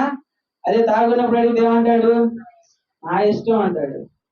అదే వెళ్ళి ఎవరిని చంపేసి కోపంలో ఉన్నాడు అనుకో, ఎవరిని చంపేసి వచ్చేవారు, ఏంద్రా ఇట్లా చేసి ఎంత పని చేసావు ఏంద్రా అంటే, నా ఇష్టం, నువ్వెవరో నాకు చెప్పడానికి అంటావా నువ్వు? ఇప్పుడు నేను ఇక్కడ ఇంత చెప్తున్నాను, అయినా మీరు తప్పు చేస్తారు. ఎందుకంటే ఏం చెప్తారు? నీకెందుకు? నా ఇష్టం అంటారా? అంటారు. నువ్వు ఎన్ని చెప్పినా చేస్తాం, మా ఇష్టం. పాపంలోకే వెళ్ళిపోతాం, మేము పాపమే చేస్తాము అని అనుకునే వారికి యేసు ప్రభు వారు చెప్తున్నారు, వారికి తగ్గ జీవితం వారికి ఉంటది అని యేసు ప్రభు వారు చెప్తున్నారు. వారి రాకడ వచ్చినప్పుడు వారికి చేయాల్సిన వారు చేస్తారని చెప్తున్నాడు. ఎందుకంటే ఈ లోకంలో కొత్త జబ్బు ఒకటి వచ్చింది కదా, ఏంటది? నా ఇష్టం అనే చెప్పండి. నా ఇష్టం అనే జబ్బు ఒకటి వచ్చింది కదా. ఏది అడిగినా ఏమన్నారు? నా ఇష్టం, ఇంకేదో అవసరం లేదు. ఇష్టం వచ్చినట్టు ఈ లోకంలో జనాలకి ఎట్లా అంటే, వారికి ఇష్టం వచ్చినట్టుగా వాళ్ళు జీవించడం అంటే చాలా ఇష్టం కదా. దేవుడు చెప్పిన ఇష్టం ఉండదు. వారికి తగ్గట్టుగా వారు చేసుకునే వాళ్ళకి ఇష్టపడే వారు చేసుకోవడం అంటేనే ఈ లోకంలో మనుషులకి ఇష్టం. చాలా ఇష్టంగా జీవిస్తారు, చాలా ఇష్టంగా చేసుకుంటారు ఆ పనులు. అదే దేవుడి పని చేయమనండి, చాలా కష్టంగా చేస్తాం కదా. మనం ప్రతిరోజు ఇక్కడ ప్రార్థన జరుగుతుంది. ఎంతమంది వస్తున్నారండి? వస్తున్నారా? ఎందుకు రావట్లేదు మరి రాని వాళ్ళందరూ? కష్టంగా వస్తున్నారు కదా. దేవుడి పని కూడా అంతే ఇష్టంగా చేయాలి. మీకు ఇష్టం వచ్చినట్టు చేస్తున్నారు. దేవుడి పని ఎందుకు అశ్రద్ధగా చేస్తున్నారు? ఆ పని కూడా మీకు ఇష్టంగానే చేయాలండి. దేవుడి పని కూడా ప్రతిదీ చర్చికి రావడమే కాదు, పొద్దున్నే వస్తారు ఇక్కడ మన సహోదరులు వచ్చి పొద్దున్న చేపలు వేసి కుర్చీలు వేసి ఎన్ని చేస్తున్నారు. శనివారం వస్తే నేను చూసి ఇక్కడే ఉన్నాను, నేనంతా గమనించాను. శనివారం అయితే చాలు, మధ్యాహ్నం నుంచి ఇదంతా ఓడవాలి, కడగాలి, తొడవాలి అని చెప్పి నేను ఎన్ని కట్ చేసి ఉన్నాయి అని చెప్పి అన్నయ్య వాళ్ళంతా శ్రమపడి ఎన్ని కట్టారు. ఎందుకు కట్టారు? నా ఇష్టం నేను కట్టిన అన్నారు వాళ్ళు. కానీ కట్టకుండా ఆ పని నా ఇష్టం నేను కట్టినాను వదిలేసి ఈ రోజు కూర్చునేవాళ్ళం మనం, కూర్చోలేం. ఎందుకంటే ఈ లోకంలో ప్రతి ఒక్కరూ నా ఇష్టం అని అనుకుంటున్నారు, కానీ యేసు ప్రభు వారి ఇష్టం వచ్చింది ఒకటి చేద్దాం అని ఎవ్వరికీ లేదు, అవునా కాదా? లేదు. ఎందుకంటే నువ్వు అట్లా చేస్తున్నావు, కానీ రేపటి రోజున నువ్వు ఒకటి అందరికీ లెక్క చెప్పాల్సి వచ్చి ఉంటుంది. ఎజ్రా శాస్త్రి అనేవాడు ఇక్కడి నుంచి చెప్తున్నాడు అంటే, ఎజ్రా శాస్త్రి అనేవాడు ఒకసారి జన్మిస్తాడు, ఒకసారి మరణిస్తాడు, ఒకసారి తిరిగి లేస్తాడా? వేస్తాడు. ఒక్కసారి లెక్క చెప్పాల్సిన వాడి లాగా ఉన్నాడు. చూడండి హెబ్రీయులకు రాసిన పత్రిక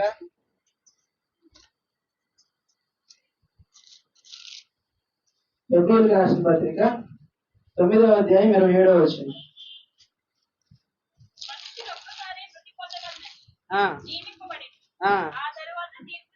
తీర్పు జరుగును. ఒక్కసారి మరణిస్తాడు, ఒక్కసారి తీర్పు చేస్తాడు. ఈ లోకంలో చాలా మంది అంటా ఉంటారు, చనిపోయిన తర్వాత మళ్ళీ జన్మ అంటూ ఉంటే నాకు ఫ్రెండ్ గా పుట్టు లేదా నాకు అన్నగా పుట్టు అంటారు. అంటారా? అనరా? అంటారు. ఎందుకు? మళ్ళీ జన్మ ఉంటుందా? నాకు తెలియదు. ఉంటుందండి? నాకు తాతకి చెప్పింది అయితే ఉండదు. నాకు సందేహం వచ్చి ఒకసారి అడిగే తాతని, అడిగితే ఉండదురా, ఎందుకు ఉంటుంది అని చెప్పి ఈ వాక్యం తీసి చూపించాను నాకు. అట్లా చాలా మంది అంటారు, ఇంకో జన్మ అంటుంటే నాతోనే పుట్టు, నాతోనే ఉండు, నాతోనే నాతోనే స్నేహం చేయి అంటారు. ఉండదు ఇంకో జన్మ అంటూ. ఒక్కసారి తీర్పు ఇవ్వాలి, ఒక్కసారి మనం ఇక్కడ జీవిస్తాం, ఒకసారి జన్మిస్తాం, ఒకసారి మరణిస్తాం, ఒక్కసారి తీర్పు చెప్పాలి అక్కడ. తీర్పు అనేది నేను ఒక్కడే చెప్తానా? ఎజ్రా శాస్త్రి అని వాడే చెప్తాడా? దావీదంతులు ఒక్కలే చెప్తారా? లేదా మన దాసులు వెళ్ళిపోయారు, మన దాసులు చెప్పుకొని ఉంటారు, మనకు అవసరం లేదా తీర్పు? మనం చెప్పొద్దా? ఎవరు చెప్పాలి తీర్పు? ఏమండి అందరూ డల్గా ఉన్నారు? దేవుడికి మనం తీర్పు చెప్పాల్సిన, ప్రతి ఒక్కరూ దేవుడికి తీర్పు చెప్పాల్సిన వాళ్ళలాగా ఉన్నాం, అవునా కదా?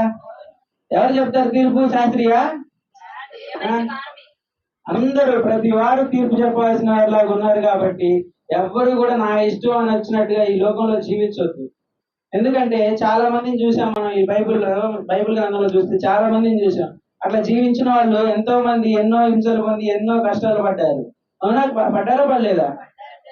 పడ్డారు. అయినా కానీ మనల్ని దేవుడు ఇట్లా నుంచోబెట్టి ఇట్లా కూర్చోబెడుతున్నాడంటే ఎందుకు? ఎవరి కృప అది? దేవుడి కృప. బయట ఎండలు ఎంత ఉన్నాయంటే భయంకరంగా ఉన్నాయండి. 40 degrees ఎండలు ఉన్నాయి బయట. అదే మొన్న యుఎస్ నుంచి వచ్చిన వాళ్ళు ఒకళ్ళు కలిశాను. నేను కలిస్తే వాళ్ళు అన్నారు వాళ్ళు అక్కడి నుంచి ఇక్కడికి వచ్చే రోజు కూడా వాళ్ళకి అక్కడ -40 ఉందంట. -40. వాళ్ళకు మనకు వర్షం ఎట్లా పడుతుందో వాళ్ళకి మంచి అట్లా పడతా ఉందంట. అక్కడి నుంచి ఆ తెల్లారి ఇక్కడ ఇండియాకి వచ్చారంట. ఇండియాకి ఇక్కడికి వస్తే అంత మంచిలో ఉండే వాళ్ళు ఇక్కడికి వచ్చినాక వాళ్ళు బతకగలుగుతారు? అసలు ఉండలేరు. అయినా కానీ పాపం వాళ్ళు ఇక్కడ ఎంతే ఎట్లా ఒకటి ఉంటున్నారు ఎండలైనా కానీ. అట్లాంటి ఎండల్లో మనం దేవుడు కాపాడుతున్నాడు అంటే ఎందుకు? ఆయన కృప కాదా? ఇప్పుడు అదే మీ ఇష్టం వచ్చినట్టు మీరు జీవిస్తే కాపాడతాడా? లేదు. మన సంఘంలో అట్లా అనేవాళ్ళు లేరులేండి. నా ఇష్టం అనేవాళ్ళు లేరు. నేను గమనించాను కదా, ఎవరు లేరులేదు నా ఇష్టం అనేవాళ్ళు. అందరూ దేవుడు అంటే భయంగానే జీవించేవారు. ఎందుకంటే మన దాసుడు అట్లా తయారు చేశాడు మనల్ని కూడా. అట్లా చేసి అట్లా పెంచాడు కాబట్టి ప్రతి ఒక్కరిని అట్లా పోషించాడు. సంఘ వాక్యంతో చేసి అట్లా పోషించాడు కాబట్టి ఎవరికి ఆ సందేహం లేదు. ఇంకొకసారి జన్మిస్తారని, ఒక్కొక్కసారి మళ్ళా మరణిస్తారు, రెండోసారి జన్మిస్తారు.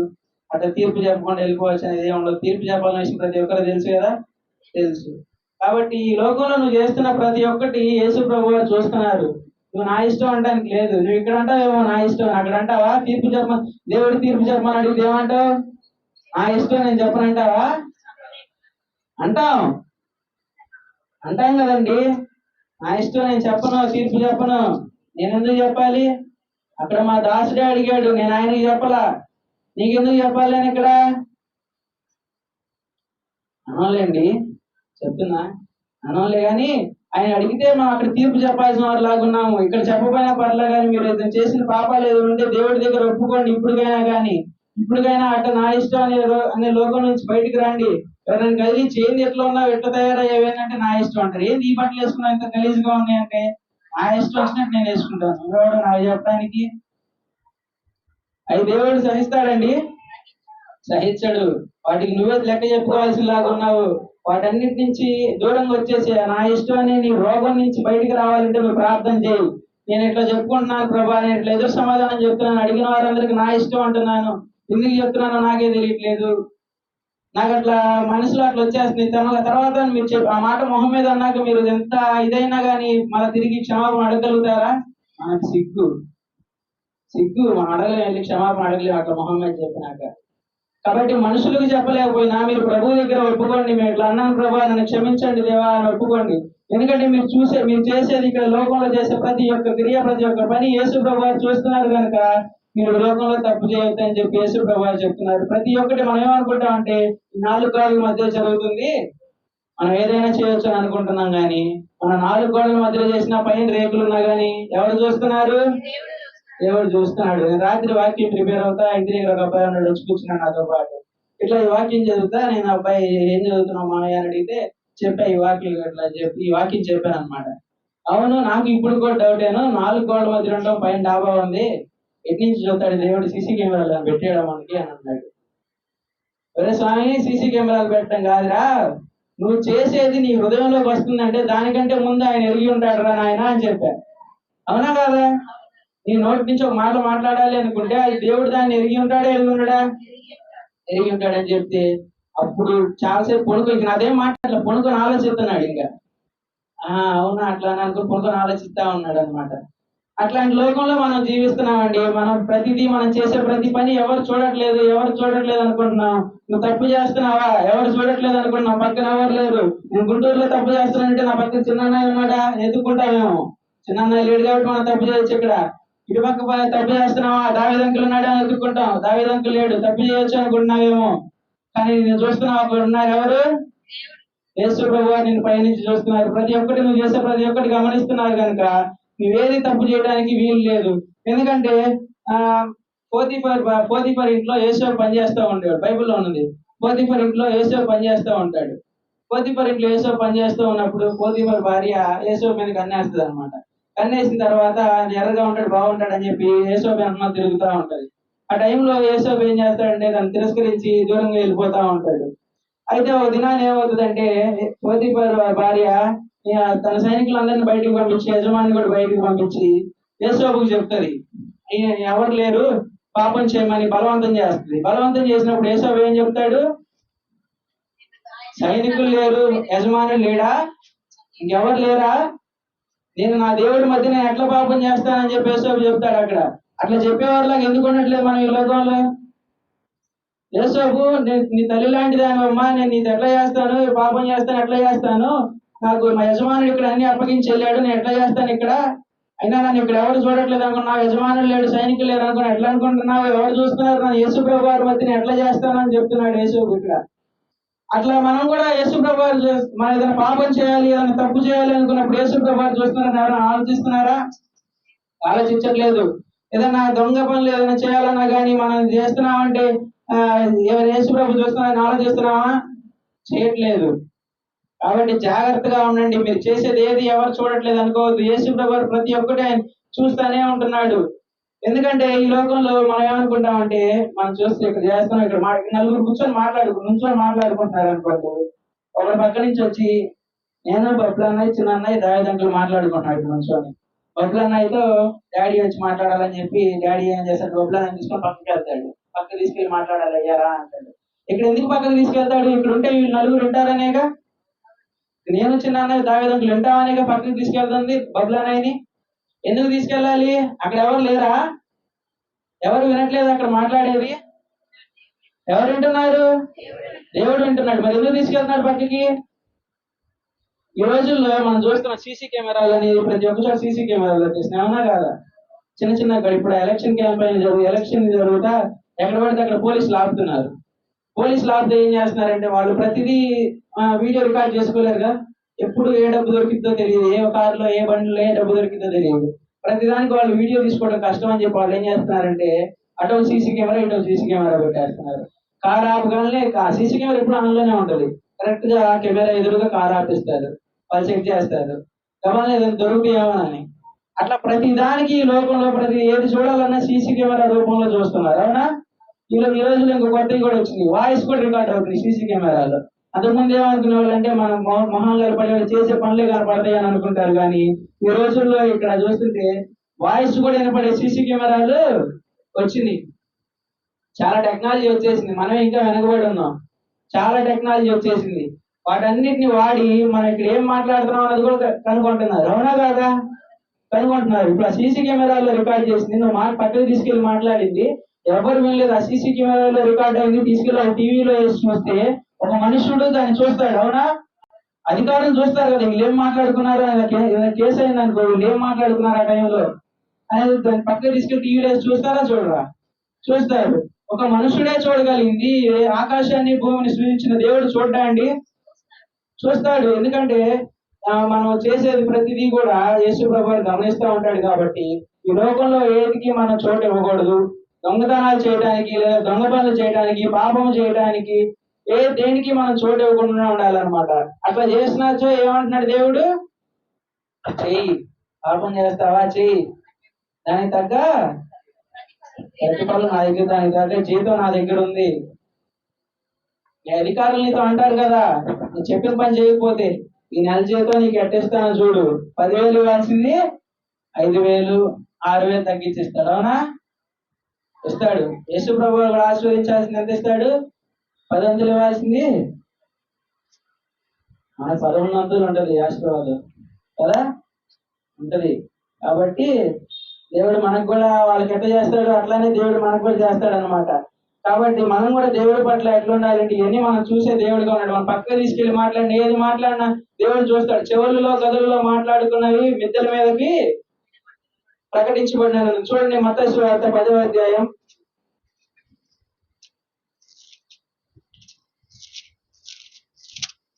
26వ వచనం.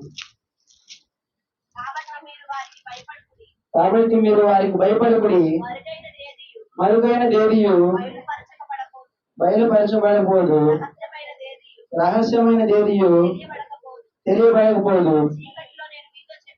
చీకట్లో నేను మీతో చెప్పున్నది వెలుగులో చెప్పుడి. మీరు వెలుగులో చెప్పుడి. చెవిలో మీకు చెప్పబడినది చెవిలో మీకు చెప్పబడినది మేడల మీద ప్రకటించుడి.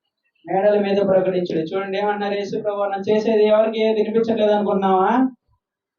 వినిపించట్లేదా? చెప్పండి, వినిపిస్తుంది. రాకడ సమయంలో కడబూర శబ్దముతో యేసుని చేరుకునే విశ్వాసం నీకుందా? విశ్వాసం నీకుందా? ఆత్మవయ్యా యేసయ్యా వేగమే రావయ్యా, రావయ్యా యేసునాథా, వేగమే రావయ్యా.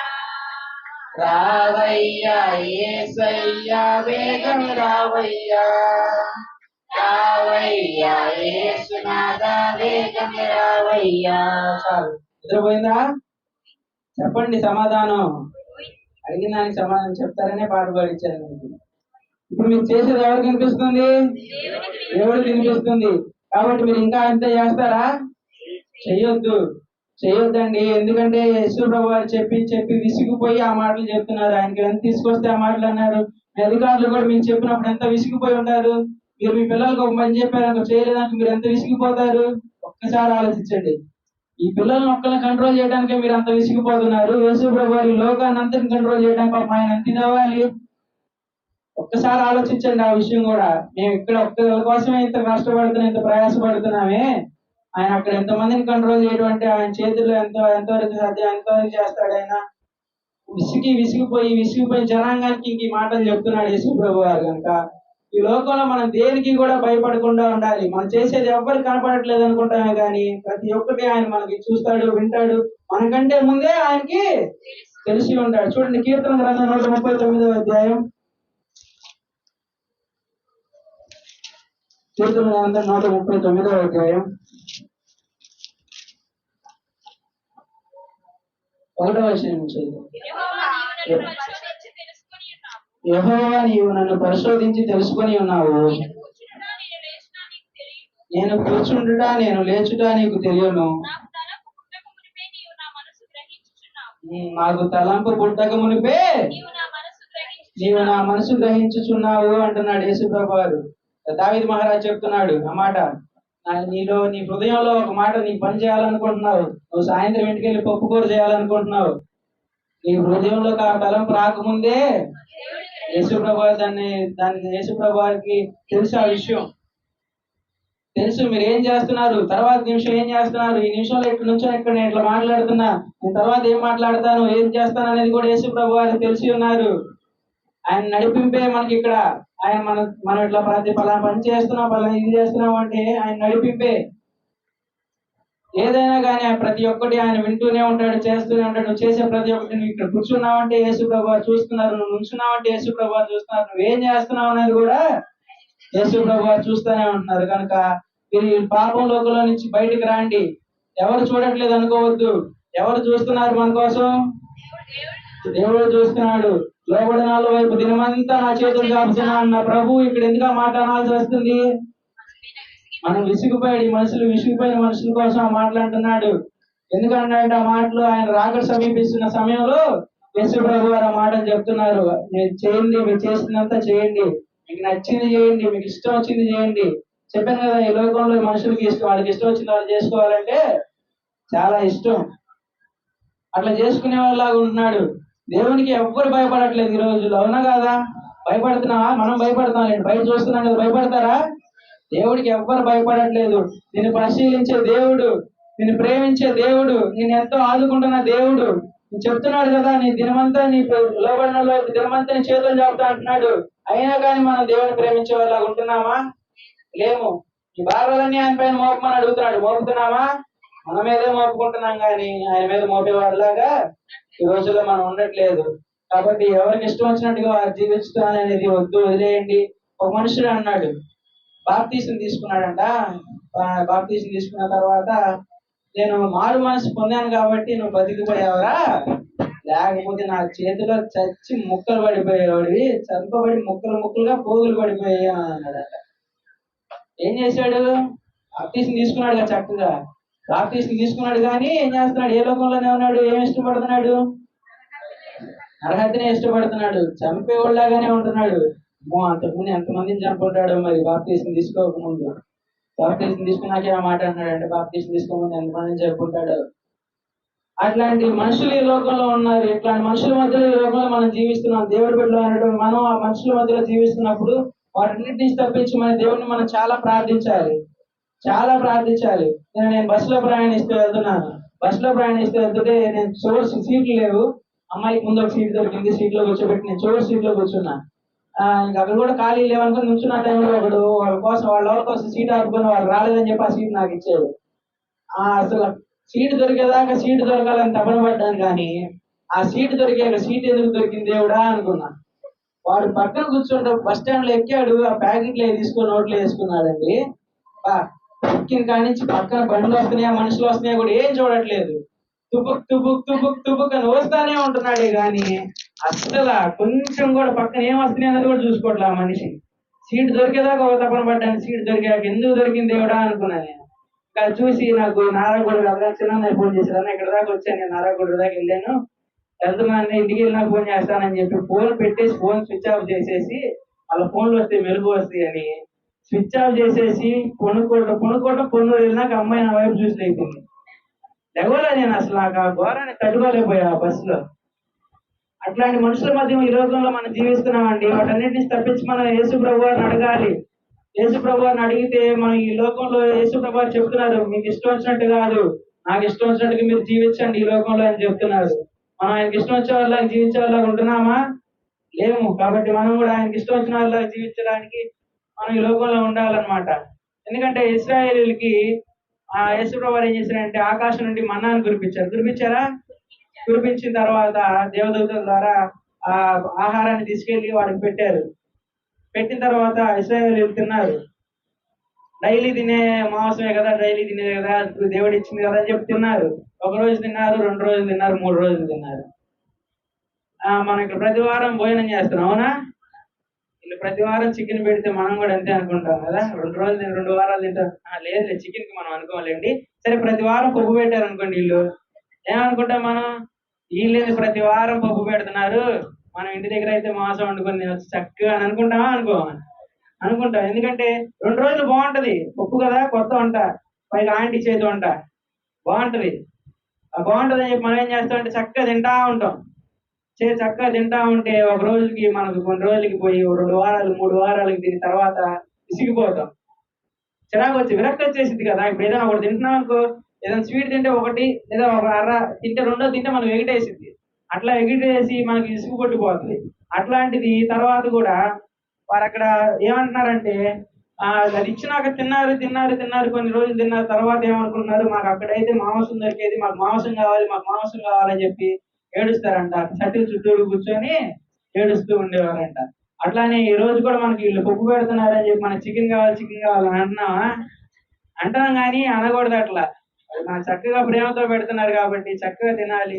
అట్లానే యేసు ప్రభు వారు వారి కోసం ప్రేమగా పెట్టింది, వారికి ఇష్టం వచ్చిందే కావాలని అడుగుతున్నారు కానీ యేసు ప్రభు వారు ఇచ్చింది తినేవారిలాగా లేరు ఈ లోకంలో. అట్లా ఎవరికి ఇష్టం వచ్చినట్టుగా వాళ్ళు జీవిస్తున్నారు కానీ యేసు ప్రభు వారికి ఇష్టం వచ్చినట్టుగా జీవించే వాళ్ళలాగా లేరు. కాబట్టి ఈ లోకంలో మనం జీవిస్తున్నామంటే ఎంతో మంది అన్యాయాల మధ్య, ఎంతో మంది ఘోరాలు చేస్తున్న వాళ్ళ మధ్య మన చుట్టూరే ఉంటారు. చంపొచ్చిన వాళ్ళు మన చుట్టూరే ఉంటారు, ఏదో చేసిన మన చుట్టూరే ఉంటారు, ఎన్నో పాపాలు చేసిన మన చుట్టూరే ఉంటారు. కానీ మనం అట్లాంటి వాటికి ఏం పాల్పడకుండా దేవుడు మనల్ని కాపాడుతున్నందుకు దేవుడికి ఎంతో మన కృతజ్ఞత కలిగి ఉండాలి. కాబట్టి మన ఈ మధ్యాహ్న కాల సమయంలో యేసు ప్రభు వారిని అడుగుదాం, వాటన్నిటి నుంచి మమ్మల్ని తప్పిస్తున్నందుకు మీకు వందనాలయ్యా. ఈ పాపాల లోకం నుంచి మమ్మల్ని తప్పించండి, నాకు ఇష్టం అనే రోగం నుంచి నన్ను విడిపించండి, నన్ను మీకు ఇష్టలుగా జీవించేలాగా నన్ను దయచేయమని అడిగి యేసు ప్రభు వారికి ప్రార్థన చేద్దాం. ఒకరు ప్రార్థన చేయండి. వాళ్ళ వెనకమాలు ఉన్న వాళ్ళు ఒకరు ప్రార్థన చేయాలండి. వాళ్ళ వెనకమాలు ఉన్న వాళ్ళు ఒకరు ప్రార్థన చేయాలి. అందరూ మోకరించండి, ప్రార్థన చేద్దాం. లెగవగలిగిన వాళ్ళు ఒకరు లేచి ప్రార్థన చేయండి. వెనకమాల వాళ్ళు ఒకరు లెగవాలి, త్వరగా లెగవాలి, టైం అయిపోతుంది. మళ్ళీ ఇంకొకరు ప్రసంగం ఉంది కదా, లెగవాలి. గ్లోరీ గారు లెగవాలండి, లేచి ప్రార్థన చేయాలి.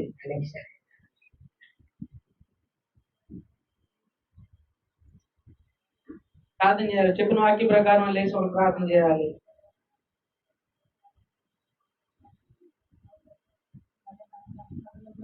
అందరూ ఏకీభవించండి. అందరూ ప్రార్థన అవసరాలు కలిగిన వాళ్ళు కూడా మన సంఘంలో ఉన్నారు. చాలా మంది ఉన్నారు ప్రార్థన అవసరం కలిగిన వాళ్ళు, ప్రార్థించండి.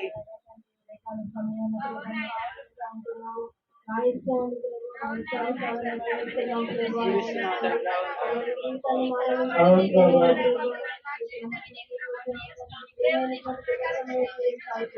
స్తోత్రాలు తండ్రి.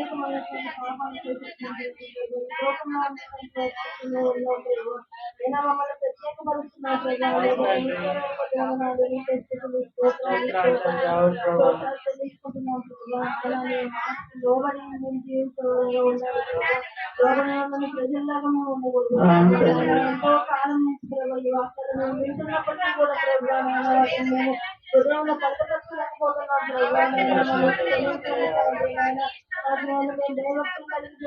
అవును తండ్రి. దయచేయండి తండ్రి. ఈ ఇష్టమైన రోగం నుంచి విడుదల ఇచ్చేయమని అడగండి యేసు ప్రభుని. యేసు ప్రభు వారి ఇష్టంగా మనం జీవించే వాళ్ళం ఈ లోకంలో ఉండాలి. ఎంతో మంది ఎన్నో గొప్ప ఎన్నో కార్యాలు నుంచి తప్పించుకున్నాం, ఎన్నో చెడు కార్యాల నుంచి, ఎన్నో శోధల నుంచి, ఎన్నో కీడుల నుంచి మనం తప్పించుకున్నామంటే ఆయన కార్యమే. ఆయన కృపను బట్టి మనం నడుచుకోవాలి. ఆయన దృష్టిగా జీవిస్తే మనకి ఇంకా ఎన్నో చక్కగా జీవిస్తాం ఈ లోకంలో. దయచేసి ప్రార్థన చేయండి అందరూ. పెరిసాంటి కోసం, చిలకం నాయన కోసం ప్రార్థన చేయండి అందరూ కూడా. అలాగే మా ఊర్లో కూడా ఇద్దరు ప్రార్థన అవసరం కూడా వచ్చారు నిన్న, వారి కోసం కూడా ప్రార్థన. మరియమ్మ గారు వారి కూడా ప్రార్థన చేయండి. వారు జ్వరంతో బాధపడుతున్నారంట, వారి కోసం ప్రార్థన చేయండి. అవును తండ్రి. దయచేయండి తండ్రి. దయచేయండి తండ్రి. మన సంఘం మీద పెట్టిన విశ్వాసం వారికి అట్లాంటిది. ఏదో మనకు చెప్పాలని చెప్పి చెప్పట్లేదు, కానీ మన సంఘం మీద వాళ్ళకి విశ్వాసం ఉంది కాబట్టి మనకు వాళ్ళు చెప్తున్నారు. ఎక్కడైతే ఆ కార్యం జరుగుతుందని వాళ్ళు ఎరిగి ఉన్నారు కాబట్టి అక్కడ మనకు చెప్తున్నారు. దానికోసం ప్రార్థన చేద్దాం. మధ్యాహ్నం కాల్సిన ప్రార్థన చేద్దాం. దయచేయండి తండ్రి. దయచేయండి తండ్రి. ఈ ఎండల్లో మనల్ని ఎటువంటి ఎండ దెబ్బ తగలకుండా మన దేవుడు కాపాడుతున్నాడు. ఎండలకి ఎటువంటి ఎండ దెబ్బలు ఎవరికి తగలకుండా ఉండేలా సహాయం చేస్తాడు. కాపాడుతాడు, ఎండల నుంచి కాపాడుతాడు, ఎండల నుంచి తప్పిస్తాడు. ఎంతో మందిని చూస్తున్నాం వడదెబ్బలకి, వడగాలకి చనిపోయారని చెప్పి ఎన్నో చూస్తున్నాం. వడగాలకి మనకి ఏటికి పాల్పడకుండా వాటిని క్షేమంగా కాపాడుతూ ప్రార్థన చేస్తాం. ఏకీభవించండి, అందరూ ఏకీభవించండి, ఏకీభవించండి ప్రార్థనలో. దయచేయండి. అవును ప్రభా. అవును తండ్రి. బలపరచండి తండ్రి. దయచేయండి. ప్రార్థించేద్దాం. ప్రతి ఒక్కరిని పేరు పేరు దీవించండి, ముట్టండి, స్వస్థపరచండి తండ్రి.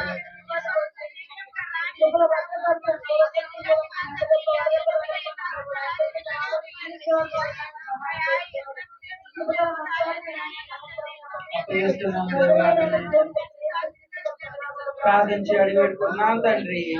ఆమేన్. అందరికి వందనాలండి.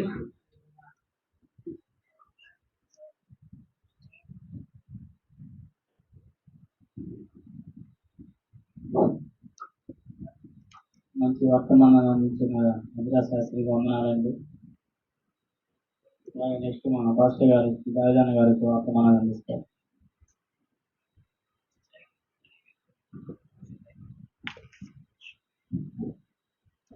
దేవుడు మనందరిని ప్రేమించి ఇంతవరకు చెప్పిన విషయాన్ని బట్టి వందనాలు. ఎందుకంటే ఈ భయంకరమైన జనాల్లో ఉంటూ ఉన్నాం, ఎండలు భయంకరంగా ఉంటూ ఉన్నాయి. కానీ దేవుడు కృపను బట్టి మనం ఇంత క్షేమంగా ఇంత సంతోషంగా ఉంటున్నామంటే అది దేవుడి కృప అయింది. ఇలా దేవుడు అనుకుంటే ఎండను మరలా చల్లదనంగా మార్చే దేవుడు. అలాంటి జీవము కలిగిన దేవుడు. ఎండలు ఇలాగ వస్తున్నాయా, సాయంత్రం కల్లా మరలా ఏ విధంగా చల్లదనం, మరలా వాతావరణం ఆయన శోధన ఉంది, ఆయన మార్చాడు అనుకో, మళ్ళీ ఇప్పుడు మరలా సరి పుడతా ఉంటుంది. మనం ఏంది ఎంత వేడి వచ్చింది, మళ్ళీ ఇప్పుడు చలి ఏంది. దేవుడు అలాంటి గొప్ప దేవుడు. ఆయన శోధనలు ఉన్నాయి, సమస్తము ఆయన శోధనలు ఉన్నాయి కాబట్టి అలాంటి గొప్ప దేవుడు. కాబట్టి ఒక ఉదయకాల సమయంలో చెప్పిన వీళ్ళని బట్టి వందనాలు. అలాగే కొన్ని మాటలు దైవరంగా మనం చూసుకున్నాం. చాలా మంచి కల్మషకి కాదు చేసుకున్నాం. పరిశుద్ధుడా, మీకు ప్రేమిస్తున్నాం. అప్పుడు ఇంకా నామమైనా నీ బిడ్డలు మాత్రం ఎంతో జ్ఞానమైన మాటలు ప్రభావ మాట్లాడిన ప్రతి ఒక్క బిడ్డ విని విడిచిపెట్టేవారు కాబట్టి ఒక ప్రకారంగా జీవిస్తూ అయినా నువ్వు తప్ప మాకు ఏ ఆధారం లేదు ప్రభావ, ఇవే మా ఆధారం, ఇవే మా రక్షణ. నా తండ్రి ఆయన పని నన్ను బలపరచండి, నాలో ప్రభావ నేను ఎలా మాట్లాడాలో ఏ విధంగా మాట్లాడితే జ్ఞానాన్ని దయచేసి నీకే ఘనత మా ప్రభావాలు తెలుసుకున్నాను. ఆ ప్రభుత్వ రక్షకులు యేసుక్రీస్తు నామానికి కావాల్సిన తండ్రి. ఆమె ఆమె స్త్రీలారా యెషయా గ్రంథం 57వ అధ్యాయము. యెషయా గ్రంథం 57వ అధ్యాయము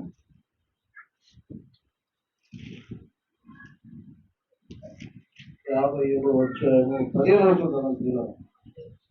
15 మహాగణుడును మహోన్నతుడును పరిశుద్ధుడును నిత్య నివాసి అయిన వాడు ఇలాగ సెలవిస్తున్నాడు, నేను మహోన్నతమైన పరిశుద్ధ స్థలములలో నివసించువాడను. చాలు చాలు ఏమంటున్నాడు? మహాగణుడును మహోన్నతుడును అయిన నేను పరిశుద్ధ స్థలములలో నివసిస్తాను అంటున్నాడు. ఆయన ఎలాంటి వాడు? మహాగణుడు, మహోన్నతుడు, సర్వాధికారములైన దేవుడు, సర్వ సృష్టికర్త, భూమి ఆకాశములు కలగజేసిన వాడు, సర్వాన్ని సృష్టించిన వాడు, నిన్ను నన్ను ఏర్పాటు చేసుకున్నవాడు. ఆయన అంటున్న మాట ఏమిటి అంటే, పరిశుద్ధ మహాగణులను మహోన్నతులను పరిశుద్ధుడు నిత్య నివాసినైన వాడు ఇలాగూ సెలవిస్తున్నాడు, నేను మహోన్నతమైన పరిశుద్ధ స్థలంలో నివసించువాడను. ఆయనను వినయము గల వారి ప్రాణమును ఉజ్జింప చేయుటకును కలిగిన వారి ప్రాణమును ఉజ్జింప చేయుటకును నేను వినయము గల వారి వద్ద నేను ఈయన మనసు గల వారి వద్ద నేను నివాసం చేస్తాను. ఆయన ఉన్నత వాడు, గొప్పవాడు, సర్వ సృష్టికర్త, పరలోకంలో నివసిస్తున్న ఆయన ఈ భూలోకంలో నివసించాలంటే మరి ఆయనకి ఎలాంటి స్థలం ఉండాలి, ఏ విధంగా ఉండాలి? వీళ్ళరా ఆలోచిద్దాం. ఎందుకంటే దేవుడి యొక్క ఆయన పట్టడు. ఈ లోకంలో ఆయన చూస్తే ఏ మనిషి బ్రతకడు. ఎందుకంటే ఆయన పట్టజాలినంత రూపం. ఆయన రూపాన్ని మనం చూడలేం. నీ రూపం, నా రూపం, ఏదో పెద్ద విగ్రహం, పెద్ద కొండలు ఏదో చూడవచ్చు, కానీ అవే మనకి ఎంతో పెద్దగా ఉంటాయి. కానీ ఆయన పట్టజాలనంత వాడు. ఆకాశము ఆయన సింహాసనము, భూమి ఆయన పాదపెట్టు. ఆయన ఎక్కడ పడతాడు చెప్పండి? ఎక్కడ ఉండగలుగుతాడు? కాబట్టి మనం కొన్ని ఆలోచిద్దాం పిల్లలు. ఆలోచించినట్లయితే దేవుడు నిజంగా ఆయన పట్టజాలినంత ఆయన మరి మన మాట వింటాడు. ఆయన ఎక్కడ ఉంటాడు, ఏ విధంగా వచ్చాడు ఈ లోకంలో? పిల్లలు కొంచెం జాగ్రత్తగా మనం ఆలోచిద్దాం. ఆలోచించి త్వరగా మనం ముగించుకునే ప్రయత్నంలో నేను ఉంటాను. చూద్దాం. నిర్గమాకాండం 25 చూడండి. నిర్గమాకాండం 25 అధ్యాయము. నిర్గమాకాండం 25 అధ్యాయము 8 చూడండి. నేను వానిలో నివసించినట్లు వారు నాకు పరిశుద్ధ స్థలము నిర్మించాలి. నేను వారిలో నివసించాలి అంటే ఏమంటున్నాడు? పరిశుద్ధ స్థలము నాకు కావాలి అంటే దేవుడు అలనాడు గుడారములో నివసించాడు. మనకు తెలుసు, గుడారములో డేరాల మధ్య నివసించేవాడు. అప్పుడు మన ఇశ్రాయేల్ ప్రజలప్పుడు దేవుడు గుడారములో నివసిస్తూ ఇప్పుడు అంటున్నాడు ఏమన్నాడు? నాకు ఒక పరిశుద్ధ స్థలము కావాలి. పరిశుద్ధ స్థలము అని అంటే మన యొక్క దావీదు గారికి వచ్చింది ఆ తలంపు. నేను గుడారములలో, నేను యొక్క అంతఃపురంలో నివసిస్తున్నా. నేను నా దేవుడు ఎందుకు ఆ గుడారంలో నివసించాలి, ఆయన ఎందుకు ఆ డేరాల్లో నివసించాలి అని ఒక తలంపు వచ్చింది దావీదు మహారాజు. ఎందుకంటే మహారాజు ఎందుకు అయ్యాడు? దేవుడు కోరుకున్నాడు, దేవుడు ఏర్పాటు చేసుకున్నాడు, దేవుడు ఆశీర్వదించాడు కాబట్టి ఆ స్థితికి వచ్చాడు. ఆ స్థితికి వచ్చిన తర్వాత ఆయన అంతఃపురంలో ఉంటూ, ఆయన యొక్క పట్టణంలో ఉంటూ దేవుడి గురించి ఆలోచించాడు. ఆ డేరాల చాటులో ఉంటమైంది, ఆ యొక్క గుడారములో ఉంటమైంది. నా దేవుడు అంత గొప్పవాడు, నన్ను ఈ స్థితిలో ఉంచిన వాడు, ఆ గుడారంలో ఉంటాం నాకు బాగోట్లేదని చెప్పేసి నాతాను ప్రవర్తన పిలిపించాడు. పిల్లల నాతాను ప్రవర్తన పిలిపించాయా, నేను నా దేవుడు అలా ఉండడానికి వీల్లేదు, గుడారం ఉండడానికి లేదు. ఆయనకు ఒక నేనుండాలి, నేనుండే అంతఃపురంలో దేవుడు ఉండాల్సిన స్థానంలో ఉండకుండా బయట ఎక్కడో ఉంటాం నేను, నాకు అది తగదు, నేను అలాంటి వాటిని కాదని చెప్పి ఆయనకు ఒక ఆలోచన తలంపు వచ్చి దావీదు మహారాజుకి నాతాను ప్రవర్తన పిలిపించి, ఏంది ఇలా చేయాలనుకుంటున్నంటే మంచిది, నువ్వు అన్నట్టుగా చేయమన్నాడు. నువ్వు అన్నట్లుగా ఏం చేయాలో చేయని చెప్పాడు. చేయాలని చెప్పినప్పుడు ఆయనకు ఒక ఆలోచన వచ్చింది. దేవుడి యొక్క నివాసానికి కావలసినటువంటి మందిరానికి కావలసినటువంటి అనేకమైనటువంటి వస్తువులు కావాలి. బంగారము, వెండి, విత్తడి, రాగి సమస్తం కావాలి. కానీ ఆయన మొత్తం సమకూర్చాను తండ్రి, ఇక నేను కట్టాలి అని ఒక నిర్ణయం వచ్చేసాడు దావీదు మహారాజు. కానీ కట్టాలని నిర్ణయం వచ్చేసరికి దావీదు మహారాజు, ఎందుకంటే ఆ యొక్క యుద్ధాలు చేసినటువంటి చేతులు, రక్తం వచ్చినటువంటి చేతులు, కాబట్టి దావీదు మహారాజుకి ఎమ్మటే మళ్ళీ నాతాను ప్రవక్తను పిలిపించి దేవుడు అన్నమాట ఏంటంటే, నువ్వు చెప్పిన మాట అవునే కానీ దావీదు నా ఇష్టానుసారుడు కాబట్టి ఆయన చేస్తున్న పని చేస్తాడు కాబట్టి నువ్వు త్వరగా వెళ్ళి నువ్వేం చేస్తావంటే అతన్ని కట్టొద్దని చెప్పు. ఎందుకంటే అతడు యుద్ధాలు చేసి చేతులు రక్తం చేత వచ్చినాయి కాబట్టి ఆయన కట్టడానికి వద్దు, కాబట్టి తన కుమారుడిని సొలొమోను రాజుని కట్టమని చెప్పన్నాడు. ఎందుకు తన కుమారుడు? ఎందుకంటే అది దేవుడు కోరుకున్నాడు. ఎందుకంటే దావీదు మహారాజు చేతులు యుద్ధం చేసిన చేతులు, రక్తం వచ్చిన చేతులు, కాబట్టి అది ఒక మరకగా ఉంటుంది. కాబట్టి నువ్వు వద్దు, నీ కుమారుడైన సొలొమోను రాజు చేత కట్టేయమన్నాడు. అదే యెరూషలేము పట్టణము, బంగారు పట్టణం అంటాం చూసావా, మందిరము. ఆ మందిరమే ప్రియులారా ఎందుకు బంగారం చేత కట్టబడింది. ఎన్నో దానికి కొలతలు లెక్కలు చూస్తే అసలు ఆ బంగారము ఎక్కడ ఇప్పటికీ ఎవరి దగ్గర ఉండదు. ఎవరు అంత ధనికులు ఎవరు లేరు ఈ లోకంలో. కానీ దావీదు మహారాజు అంత సమకూర్చాడు, అంత సేధించాడు ప్రియులారా. సేధించి దేవుడి యొక్క గురించి ఆలోచించాడు. మరి నీవు నేను మన గురించి దేవుడు ఎంత ఆలోచిస్తున్నాడో ఎప్పుడైనా దేవుడి గురించి మనం ఆలోచించామా? దేవుడు మనం విన్నాం వాక్యం ద్వారా ఎలా తప్పిస్తున్నాడు, ఏ విధంగా మనల్ని ఈ స్థితిలో ఉంచాడు, ఏ విధంగా మనం దినదినము కాపాడుతున్నాడు అంటే ఒకసారి నీవు నేను ఆలోచించగలిగామా? నీవు నేను ఆలోచించాలి ప్రియులారా. నిర్గమకాండం 25:8 చదవండి.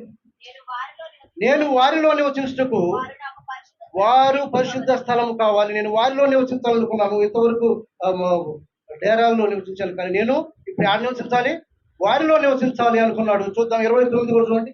నిర్గమకాండం 29వ అధ్యాయము 45 చూడండి. నిర్గమకాండం 29వ అధ్యాయం. నేను ఇశ్రాయేలు మధ్య నివసించి వారికి దేవుడునై ఇందును వారి మధ్య నివసించినట్టు ఐగుప్తు దేశంలో వెలుపలకి రప్పించిన దేవుడినైన యెహోవాను నేనే. ఏమంటున్నాడు?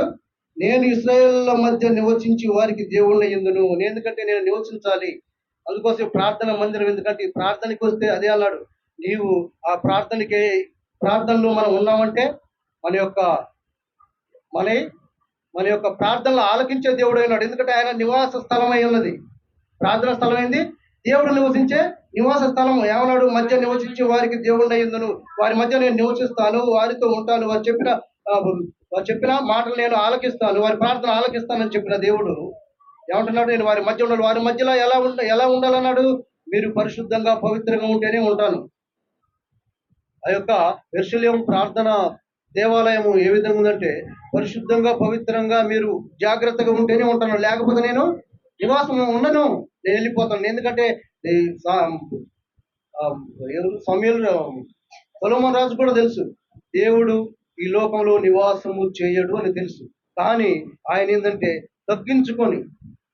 తాను తగ్గించుకొని వచ్చాడు మన కొరకై, నీ కొరకై, నా కొరకై, నశించిపోతున్న మన కొరకై ఆయన తగ్గించుకొని గుడారంలో నివసిస్తూ, గుడారంలో కాకుండా మళ్ళీ మందిరంలో నివసిస్తూ, మందిరంలో కాకుండా మళ్ళీ ఏమన్నాడు? మీ హృదయము నాకు కావాలి, నీ ఆలయము, హృదయం అనే ఆలయంలో నేను నివసించాలి. చూసావు ఎంత తగ్గించుకుంటూ దేవుడు ఎలాంటి వాడు, ఏ విధంగా వచ్చాడు. మరలా యోహాను రాసిన మొదటి పత్రిక చూడండి, యోహాను పత్రికలో చూడండి, యోహాను రాసినటువంటి యోహాను సువార్త 1వ అధ్యాయము, యోహాను సువార్త 1వ అధ్యాయం 1-3 చదవండి. ఆది యందు వాక్యము నేను, వాక్యము దేవుడై ఉండెను, దేవుని వద్ద ఉండెను, సమస్తము ఆయన మూలంగా జరిగెను, కలిగి ఉన్నది ఏది ఆయన లేకుండా కలగలేదు. కలిగి ఉన్నది ఏది భూలోకంలో ఆయన లేకుండా కలగలేదు. మీరు జాగ్రత్తగా ఆలోచించాలి. ఎందుకంటే ఆయనే సమస్తము. ఆది యందు వాక్యము నేను, వాక్యము దేవుడై ఉండెను, దేవుడే వాక్యం. మన 14 కూడా చూడండి. అందులో 14 ఆ వాక్యము శరీరధారి అయి కృపా సత్య సంపూర్ణుడుగా మన మధ్య నివాసం చేయడానికి ఆయన వచ్చి ఉన్నాడు. యేసు ప్రభువుని పంపించాడు. ఆ దేవుడు ఏ విధంగా అయితే గుడారంలో నివసిస్తూ ఈ లోకంలో మందిరంలో నివసిస్తూ మరలా మన కొరకై ఏం చేశాడు? తన ప్రియ కుమారుణ్ణి శరీరధారిగా ఈ లోకానికి పంపించి మన కొరకై ఆయన ఎక్కడ నివసించాలనుకున్నాడు? మన హృదయంలో నివసించాలనుకున్న పిల్లల మన హృదయమే ఆయన ఆలయమై ఉన్నది. ఈ ఆలయము ఆయన నివసించాలంటే మనం ఏం చేస్తున్నాము? ఆయన నివసించాలంటే ఏ విధంగా ఉండాలి? ఆలయం పరిశుద్ధంగా పవిత్రంగా ఉండాలి. అదే అన్నాడు. ఆ యొక్క యెరూషలేము ఏ విధంగా అయితే వినాశనం అయిపోయిందో, ఎప్పుడు దేవుడు ఉన్నంత కాలము ఎంతో పరిశుద్ధంగా పవిత్రంగా ఉంది ప్రియులారా. తర్వాత వీళ్ళు ఎప్పుడు వ్యతిరేకంగా యాజకులు గాని అందులో ఇశ్రాయేలు గాని ఏ విధంగా దేవుడికి వ్యతిరేకంగా జీవించారో అప్పుడు దేవుడు లేడు. అప్పుడు ఆ యొక్క యెరూషలేము పట్టణము దేవుడు లేనిది దేనికి పనికిరాదు ప్రియులారా. ఏ విధంగా ఆ యొక్క బంగారు మొత్తం దోసుకుని పోయి ఆ దేవాలయాన్ని పడగొట్టి ఏ విధంగా తీసుకుని వెళ్ళారో ఆలోచిస్తే ఎంతో మనం తెలుసుకోవాలి. మనం కూడా దేవుడు ఉన్నంతసేపే మన హృదయం కానీ మన యొక్క ఈ లోకం కానీ ఏదైనా నువ్వు కోరుకుంటే దేవుడు ఉన్నంతసేపే. ఇందాక దేవుడు వదిలేసినట్లయితే షడ్రకు మేషకు అభ్యర్థుల వల్ల దేవుడు లేకపోతే వాళ్ళ బ్రతికే వాళ్ళ ఎవరు లేరు, నీవు నేనే అంతే. ఒక్కసారి అదే అన్నాడు. నేను యోబు గ్రంథాన్ని జ్ఞాపకం చేసుకుంటా. యోబు గ్రంథం 34లో ఉంటది. ఆయన శ్వాస నిశ్వాసలు విడిచి ఒక్క క్షణం మాత్రం ఆపితే ఎవరు బ్రతకగలరు? ఎవరు బ్రతకలేరు. అందరూ ధూళి అయిపోదురు అంటాడు. అంతే, అందరూ నశించిపోతారు. ఎందుకంటే అలాంటి గొప్ప దేవుడు, అలాంటి శక్తిమంతుడు, ఆయన్ని ఏ విధంగా మనం ప్రార్థించినా, ఎంత కొనియాడి, ఎంత గణపరిచినా, ఎంత హృదయపూర్వకంగా ఎంత చేసినా మనం కేవలం పిల్లలు ఎంతో జాగ్రత్తగా ఉండాలి. భక్తి విశ్వాసములు మనం ఎంతో పట్టుదలతో ఉంటేనే తప్ప మనం మామూలుగా చేస్తే ఆయనకి ఎన్నిక లేని వారికి అవుతుంది. ఆ యొక్క యెరూషలేము పట్టణం ఏ విధంగా పాడైపోయింది, ఏ విధంగా వినాశనం అయిపోయింది. ఆయన మాట వినకపోతే, ఆయనకు వ్యతిరేకంగా ఉంటే, దేవుడు విడిచిపెడితే, మనం కూడా దేవుడు విడిచిపెట్టాడనుకోండి, ఏ విధంగా ఈ లోకంలో భ్రష్టత్వం, ఈ లోకంలో ఎలా తిరుగుతున్నారో, ఏ విధంగా మారుతున్నారో, ఏ విధంగా జీవిస్తున్నారు, ఏ విధంగా నాశనం అయిపోతున్నారు చూస్తే మనకు అర్థమైపోతుంది. ఎందుకంటే వాళ్ళు భ్రష్టత్వం దేవుడు విడిచిపెట్టాడు అంతే. దేవుడు విడిచిపెట్టిన తర్వాత మనం కూడా ఏం చేయలేము. మనకు కూడా దేవుడు ఒక సమయం ఇస్తాడు, ఒక టైం ఇస్తాడు, ఒక తరుణం ఇస్తాడు. ఆ తరుణం ఉన్నప్పుడు చెప్పే మనం జాగ్రత్తగా ప్రయాసపడాలి, జాగ్రత్తగా ఉండాలి. ఆ తరుణం పోయిన తర్వాత మనం ఏమి చేయలేం. కాబట్టి దేవుడు మనకి ఇస్తున్నాడు. కాబట్టి సమయం ఇంకా మనం సద్వినియోగం చేసుకునే వారిగా ఉండాలి పిల్లలు. అలా ఉన్నప్పుడే దేవుడు మనల్ని ఆదరిస్తుంటాడు. కొరింథీయులకు రాసిన పత్రిక 3వ అధ్యాయం 16వ వచనం, కొరింథీయులకు రాసినటువంటి 1 కొరింథీయులకు రాసిన పత్రిక 3వ అధ్యాయం 16వ వచనంలో అంటున్నాడు. ఏమన్నట్టున్నాడు చూద్దాం చూడండి. మీరు దేవుని ఆలయమై ఉన్నారని, దేవుని ఆత్మ మీలో నివసిస్తున్నాడని మీరు ఎరుగరా? దేవుని ఆలయము పాడు చేసిన విడల దేవుడు వాడిని పాడు చేస్తాడు. చూసినా, దేవుని ఆలయం ఏమైంది? పరిశుద్ధమైనది. అలాంటి ఆలయమైన వారు మీలో నివసిస్తున్నాడు. ఇగో పట్టజాలనంత ఆయన స్వరూపము, ఆయన యొక్క రూపము ఈ యొక్క దేహంలో ఉంటున్నాడు అంటే ఒకసారి ఆలోచించండి. అందుకోసం ఈ దేహాన్ని విడిచిపెట్టిన మరుక్షణమే దొరకదు. ఆత్మని ఎంత భద్రం చేసినా కూడా దాన్ని కనుక్కొనలేడు. ఎందుకు కనుగొనలేడంటే పట్టజాలినంత రూపం ఈ రూపం, ఆయన రూపం. అందుకోసమే చెబుతూ ఉంటారు, అది ఎంత నిజమేమో కానీ అద్దంలో బంధించారంట. బంధిస్తే ఏమైందంట? అద్దం వెళ్ళిపోయిందంట. ఆ యొక్క ఆత్మని ఎవరు బంధించలేదు. ఎందుకంటే దేవుడు అలాంటి రూపం లేని అలాంటి శక్తిమంతుడు. ఎఫెసీయులకు రాసిన పత్రిక కూడా అంటారు చూడండి. ఎఫెసీయులకు రాసినటువంటి పత్రిక 2వ అధ్యాయము 20 నుంచి చదవండి ప్రియులారా. ఎఫెసీయులకు 2వ అధ్యాయం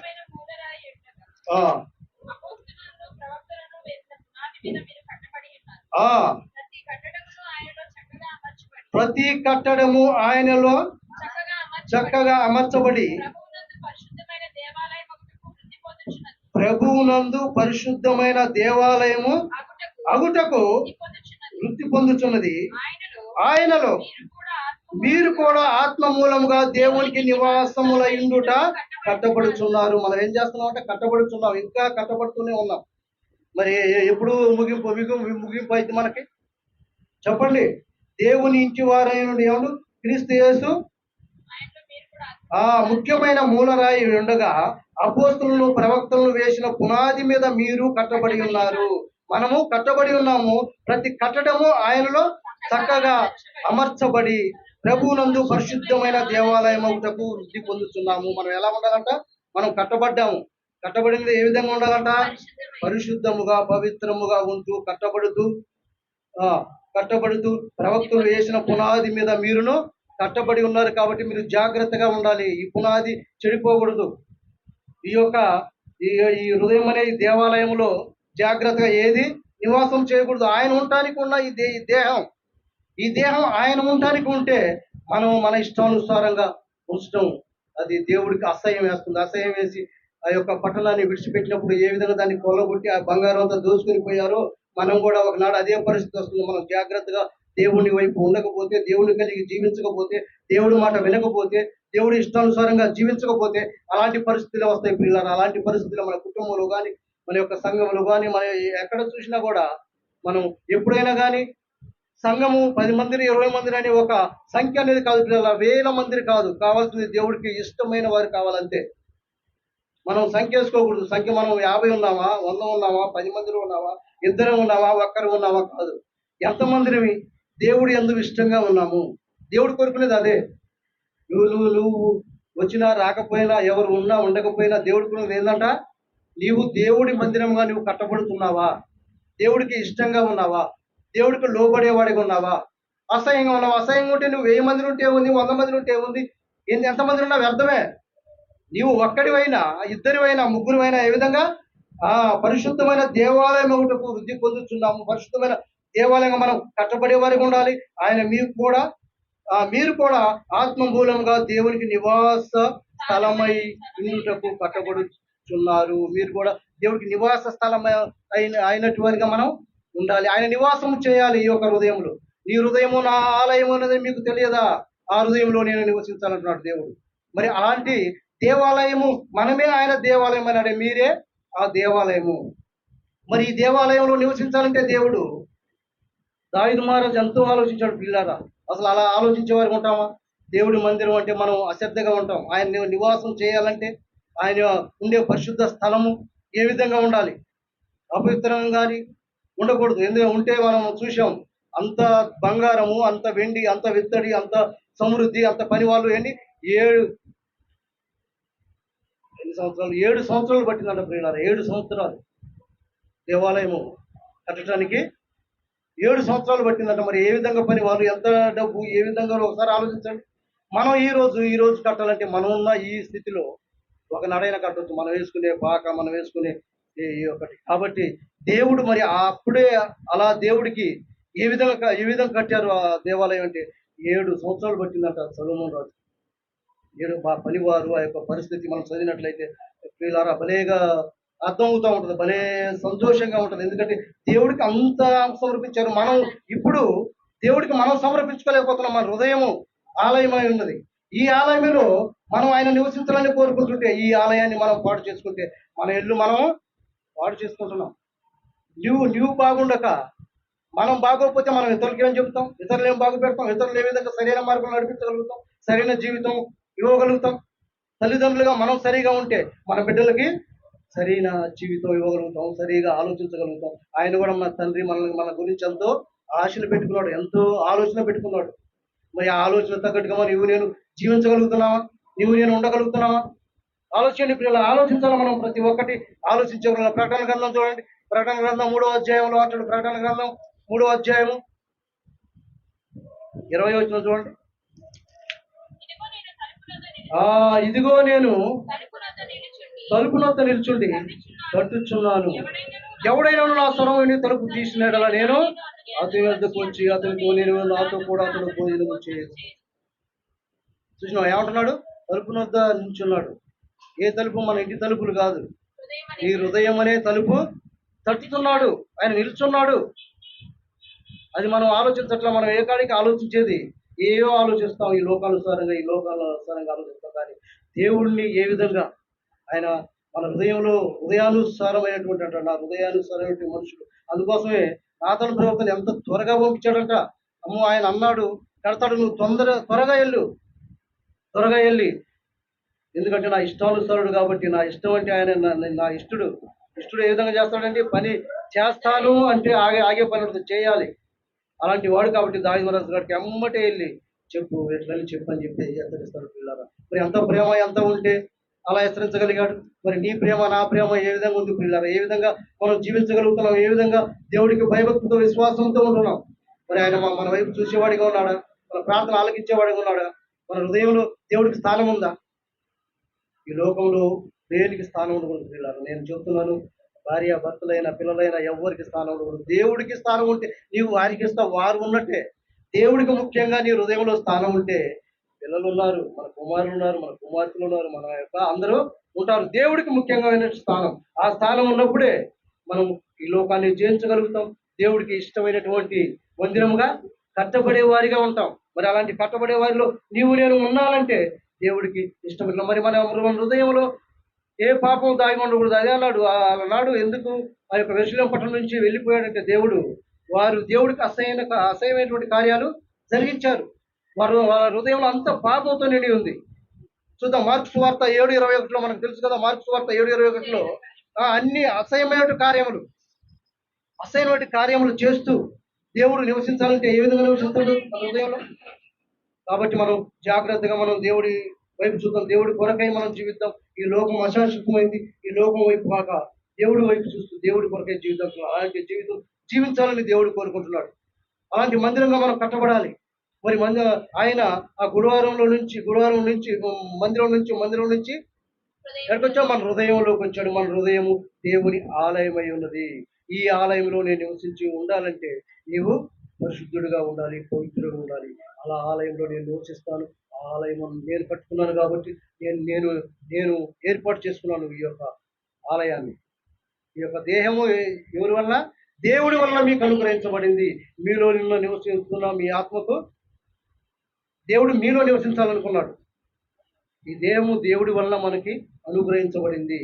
ఆ దేహంలో దేవుడు నివసించాలనుకుంటున్నాడు. మరి ఈ దేహం ఏ విధంగా ఉంది ఒకసారి ఆలోచించుకుందాం. నేను ఈ దేహంలో దేవుడు నివసించాలంటే మన హృదయంలో ఉన్నటువంటి ఈ దేహంలో నుంచి కల్మషం అంతా తీసుకెళ్ళి ఎంతో కల్మషం పెట్టుకుని ఉంటాం. ఎంతో హృదయంలో పాపము, ఈ లోకమంతా మాలిన్యము ఎంతో ఉంటుంది. మొత్తం తీసివేసుకున్నట్లయితే దేవుడు నీ హృదయంలో నివసించాలని కోరుకుంటున్నాడు. ఈ యొక్క మధ్యాహ్న కాలం నీవు నేను ఏ విధంగా ఉన్నాం, ఏ విధంగా జీవిస్తున్నాం, ఏ విధంగా ప్రార్థించే వారిగా ఉన్నాం, ఏ విధంగా మొరపెట్టే వారిగా ఉన్నాం. మరి ఆయన మన ఆలకించాలంటే, మన ప్రార్థన ఆలకించాలంటే మరి నీవు ఏ విధంగా ఉన్నావు, నేను ఏ విధంగా ఉన్నాను ఆలోచించుకొని నిజంగానే ప్రభువా నీకు ఇష్టంగా ఉంటే నా తండ్రిగా ఆయన నువ్వు ఏదైనా చేయగలుగుతావు నా పట్ల.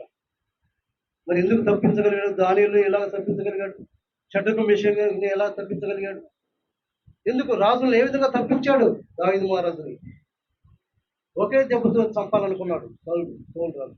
కానీ దావీదు మహారాజు ఎందుకు తప్పించాడు? దేవుడు చిత్తంలో ఉన్నాడు కాబట్టి. నీవు నేను దేవుడు చిత్తంలో ఉంటే ఎవరు ఏ గురి పెట్టినా ఈ లోకంలో ఏ దుష్టుడు ఏ ప్రాణాలు వేసినా కూడా మనల్ని ఏమీ చేయలేడు. ఎవరి వల్ల కాదు, ఎవరు ఏమీ చేయలేరు. కానీ దేవుడు తప్పించాలి అనుకున్నాడు అంతే.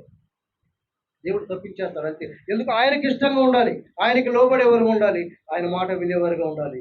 ఆయన దేవాలయం, ఈ యొక్క హృదయం అనే దేవాలయంలో ఆయన నివసించాలి అనుకుంటాడు. కాబట్టి ఈ హృదయం అనే దేవాలయంలో మన కల్మషాన్ని తీసివేసుకొని ఈ యొక్క మధ్యాహ్న కాల సమయంలో తీసివేసుకుని దేవుడికి ఆలయం అయ్యేటట్లుగా ఉన్నాం. అలా ఉన్నప్పుడు దేవుడు నీ నామాలు ఆలకిస్తాడు పిల్ల. అలా ఆలకించే దేవుడు కాబట్టి ఈ యొక్క మధ్యాహ్న కాల సమయంలో ఎన్నో ప్రకారంగా మనం జీవించినట్లయితే దేవుడు ఈ ఆలయంలో నివసిస్తాడు. మనకి ఈ లోకాన్ని జయిస్తాము. ఈ లోకమే కాకుండా పరలోకం కూడా మనకి ఇస్తానికి ఆయన సిద్ధంగా ఉన్నాడు. కాబట్టి ఈ యొక్క మధ్యాహ్న కాల సమయంలో నీవు వింటున్న ఈ మాటలు నిజంగానే ప్రభా నేను ఏ విధంగా ఉన్నాను ప్రభా, నేను పరీక్షించుకున్నాను ప్రభా. నా హృదయం కల్మషంతో, అపవిత్రతో, పాపంతో మరి అన్నాడు. మరి అలా ఉన్నప్పుడే ఆ దేవాలయంలో నివసించాలనుకున్నాడు. తగ్గించుకొని ఆయన ఈ లోకానికి వచ్చి మరి నీ కొరకై నా కొరకై తన ప్రియ కుమారుని పంపించి శరీరధారిగా మన మధ్య నివాసం చేస్తూ మనతో ఉంటూ మనలో ఉంటూ జీవింపు చేస్తున్న దేవుడికి మరి ఏ విధంగా నీవు నేను ఉంటున్నామో ఒకసారి పరీక్షించుకొని ప్రియులారా ఈ మధ్యాహ్న కాల సమయంలో మనం ఆలోచించుకొని దేవుడి దగ్గర ప్రార్థించుకొని నిజంగానే ప్రభా నేను ఏ విధంగా ఉన్నాను ప్రభా, నేను పరీక్షించుకుంటాను ప్రభా, నా హృదయం నీకు అర్పిస్తున్నాను ప్రభా. నేను నీ గుడారమైన నీవు నివసించవలసిన ఈ యొక్క ఆలయములో నా హృదయం అనే ఆలయము నువ్వు కట్టుకున్నావు ప్రభా. నీవు నివసించాలి తప్ప ఈ లోకంలో ఏది స్థానం లేదు ప్రభా. నీకే ఇస్తున్నాను మొదటిస్తాను. నీవు నివసిస్తే నాకు అన్ని ఇస్తావు ప్రభా అని చెప్పి మన హృదయాన్ని దేవుడికి సమర్పించుకుందాం. సమర్పించుకున్నప్పుడు దేవుడు మన పక్షం నుండి సమస్తము జరిగిస్తాడు. అలాంటి గొప్ప దేవుడు మనకు ఉన్నాడు కాబట్టి ఆయన దొరకటమే మనకు భాగ్యం ప్రియులారా. దేవుడు కాగల జనులు ధన్యులు అన్నాడు. దేవుణ్ణి తెలుసుకునే వారు ధన్యులం. అలా ధన్యత మనకి ఇచ్చాడు కాబట్టి, మనకి ఉన్నాడు కాబట్టి ఆ దేవుడు గొప్ప దేవుడు. ఆ దేవుడి దగ్గర మనం ప్రార్థన చేసుకున్నాం నిజమే. అలాంటి దేవుడు మనకున్నాడు. అంత గొప్ప దేవుడు కాబట్టి ఈ యొక్క మధ్యాహ్న కాల సమయంలో తండ్రి నువ్వు నాకు దొరికినందుకే నీకు వందనాలు ప్రభువా. నువ్వు నాకు నా తండ్రి, నువ్వు తప్ప నాకు ఈ లోకంలో దేనికి అయినా ప్రభు ఈ హృదయంలో దేనికి స్థానం లేదు ప్రభు. ఎందుకంటే నీవు నివసించాలనుకున్నావు ప్రభు. నీకే సమర్పిస్తాను, నిన్ను కలిగి జీవిస్తాను ప్రభు అని చెప్పి మనం ప్రార్థన చేసుకున్నాం. ఈ కొద్ది మాటలు దేవుడు దీవించునుగాక. తల నుంచి కళ్ళు మూసుకుంటే ప్రార్థన చేసుకున్నాం. పరిశుద్ధుడా, మహోన్నతుడా నాయన, ఈ ఘనమైన ఉన్నతమైన నామాన్ని బట్టి నీవు ఎంత గనుడు మహోన్నతుడు ప్రభా. నీవు నా తండ్రి అంత గొప్ప దేవుడు అయి ఉండి, అంత సర్వాన్ని సృష్టికర్త అయి ఉండి ప్రభా. నా తండ్రి నాయన, ఎన్నిక లేని నన్ను ప్రభా, ఎందుకంటే నా తండ్రి నువ్వు ఏర్పాటు చేసుకున్నావు. నా తండ్రి ఏర్పాటు చేసుకుని నన్ను రక్షించడానికి, చెడిపోయిన నన్ను విడిపించడానికి నా తండ్రి గోనైనా నాలో ప్రతి పాపంతో నేను కల్మషంతో నా తండ్రి నిన్ను అసహించుకొని ప్రభా నువ్వు నన్ను బ్రతికిస్తున్నావు ప్రభా. ఇక్కడ నన్ను జీవింపజేస్తున్నావు ప్రభా. నన్ను ఆదరిస్తున్నావు, పోషిస్తున్నావు, నడిపిస్తున్నావు ప్రభా. ఇంతకంటే భాగ్యం నాకేముంది ప్రభా ఈ లోకంలో ప్రభా. నా తండ్రి నన్ను క్షమించు ప్రభా. నా తండ్రి నిజంగానే ప్రభా, దావీదు మహారాజు రాజు అయ్యుండి అంతఃపురంలో వచ్చేస్తూ ఆలోచించాడు ప్రభా. నా తండ్రి నా దేవుడి మందస్సు నా తండ్రి గుడారంలో నివసిస్తున్నానికి ఏంది ఆయన అందులో అంతఃపురంలో నివసించవలసిన ఆయన, నేను నివసించవలసిన గుడారంలో ఆయన నివసించడం ఏంటని చెప్పి ఎంత వేదన పడ్డాడు ప్రభా. నేను కూడా నా తండ్రి నన్ను ఇంత కాపాడుతూ దేహాన్ని ఇచ్చి నా తండ్రి సమస్తములను ఏర్పాటు చేసి నడిపిస్తూ జీవింపజేస్తూ ఆదరిస్తూ పోషిస్తున్నా నీవు ప్రభా. నేను ఏ విధంగా ఉండాలా ప్రభు, నేను ఏ విధంగా నేను మొరపెట్టాలి ప్రభు, ఏ విధంగా నీ కళ పాదాల కళ గోదడుకోవాలి, ప్రార్థించాలి, మొరపెట్టాలి ప్రభు. అలాంటి జ్ఞానాన్ని దయచేయండి ప్రభు, అలాంటి శక్తిని మాకు దయచేయండి ప్రభు. ఎక్కడ ఈ లోకంలో నశించిపోకుండా ప్రభు నా తండ్రి కొనైనా మేము సహాయం దయచేయండి ప్రభు. నా తండ్రి ఏ పాపిని సృష్టానికి ఇష్టం లేదుగా ప్రభు. నా తండ్రి గోనైనా నన్ను ఈ యొక్క మధ్యాహ్న కాలశంలో క్షమించు ప్రభు. నీవు నా తండ్రి ఈ హృదయమైన గుడారం నీకు స్థలం ఇస్తున్నాను ప్రభు. నీవు నివసించాలా ప్రభు, నువ్వు తప్ప నాకు ఏది వద్దు ప్రభు అన్నాడు దావీదు మహారాజు ప్రభు. అలాగే నా ప్రభు నా తండ్రి ఈ మధ్య కాలంలో చెప్పిన కొన్ని మాటలైనా ప్రతి ఒక్కరు ఆలోచించాలి ప్రభు, ఆలోచించి గ్రహించాలి, తెలుసుకోవాలి ప్రభు. నా తండ్రి ఎవరు నా తండ్రి విని విడిచిపెట్టేవారు కాకుండా విన్న ప్రకారంగా జీవించాలి ప్రభు. అలా జీవించినప్పుడే నా తండ్రి కొనైనా వెలుషులేము ఏ విధంగా నా తండ్రి వినాశనం అయిపోయింది ప్రభు. మేము అనుకుంటాం స్వర్ణ దేవాలయము, బంగారు దేవాలయము అనుకుంటున్నప్పుడు నా తండ్రి ఏ విధంగా నా తండ్రి కొనైనా అందులో నా తండ్రి అనేకమైనటువంటి ఈర్ష, ద్వేషము, కక్షలు ఇవన్నీ నా తండ్రి కలిగి ఉన్న ఆ ప్రజల నుంచి నువ్వు వెళ్ళినప్పుడు నా తండ్రి ఏ విధంగా నాయన చెరలోకి వెళ్ళిపోయి ఏ విధంగా నా తండ్రి ఆ యొక్క ప్రాకారాన్ని కూల్చివేసి నా తండ్రి బంగారంతో దోచుకొని అలాగే నా తండ్రి కొనైనా దుష్టైన సాతాను నా తండ్రి నా కుటుంబంలో కానీ నా తండ్రి సంఘంలో కానీ ప్రతి ఒక్కళ్ళు కూడా నా తండ్రి కూడా అలాంటి చేస్తాడు ప్రభు. నా తండ్రి ఆ వృత్తిలో పడుకున్నట్టు నా తండ్రి నిన్ను కలిగి జీవించే కృపను దయచేయండి, నీ ఆత్మ ద్వారా నడిపించండి. ఏ దుష్టుడికి ఏ సాతానికి అధికారం లేదు ప్రభు. ఈ మధ్యాహ్న కాలంలో చెప్పిన మాటల ప్రకారంగా ప్రతి ఒక్కరు ఆలోచించి గ్రహించి వాక్యానుసారంగా జీవించే కృపను దయచేయండి ప్రభు. ఈ సంగతి మాతో నా ప్రేమ రక్షకులు యేసు క్రీస్తు వారి నామని ప్రార్థించుకోవాలి తండ్రి. ఆమేన్.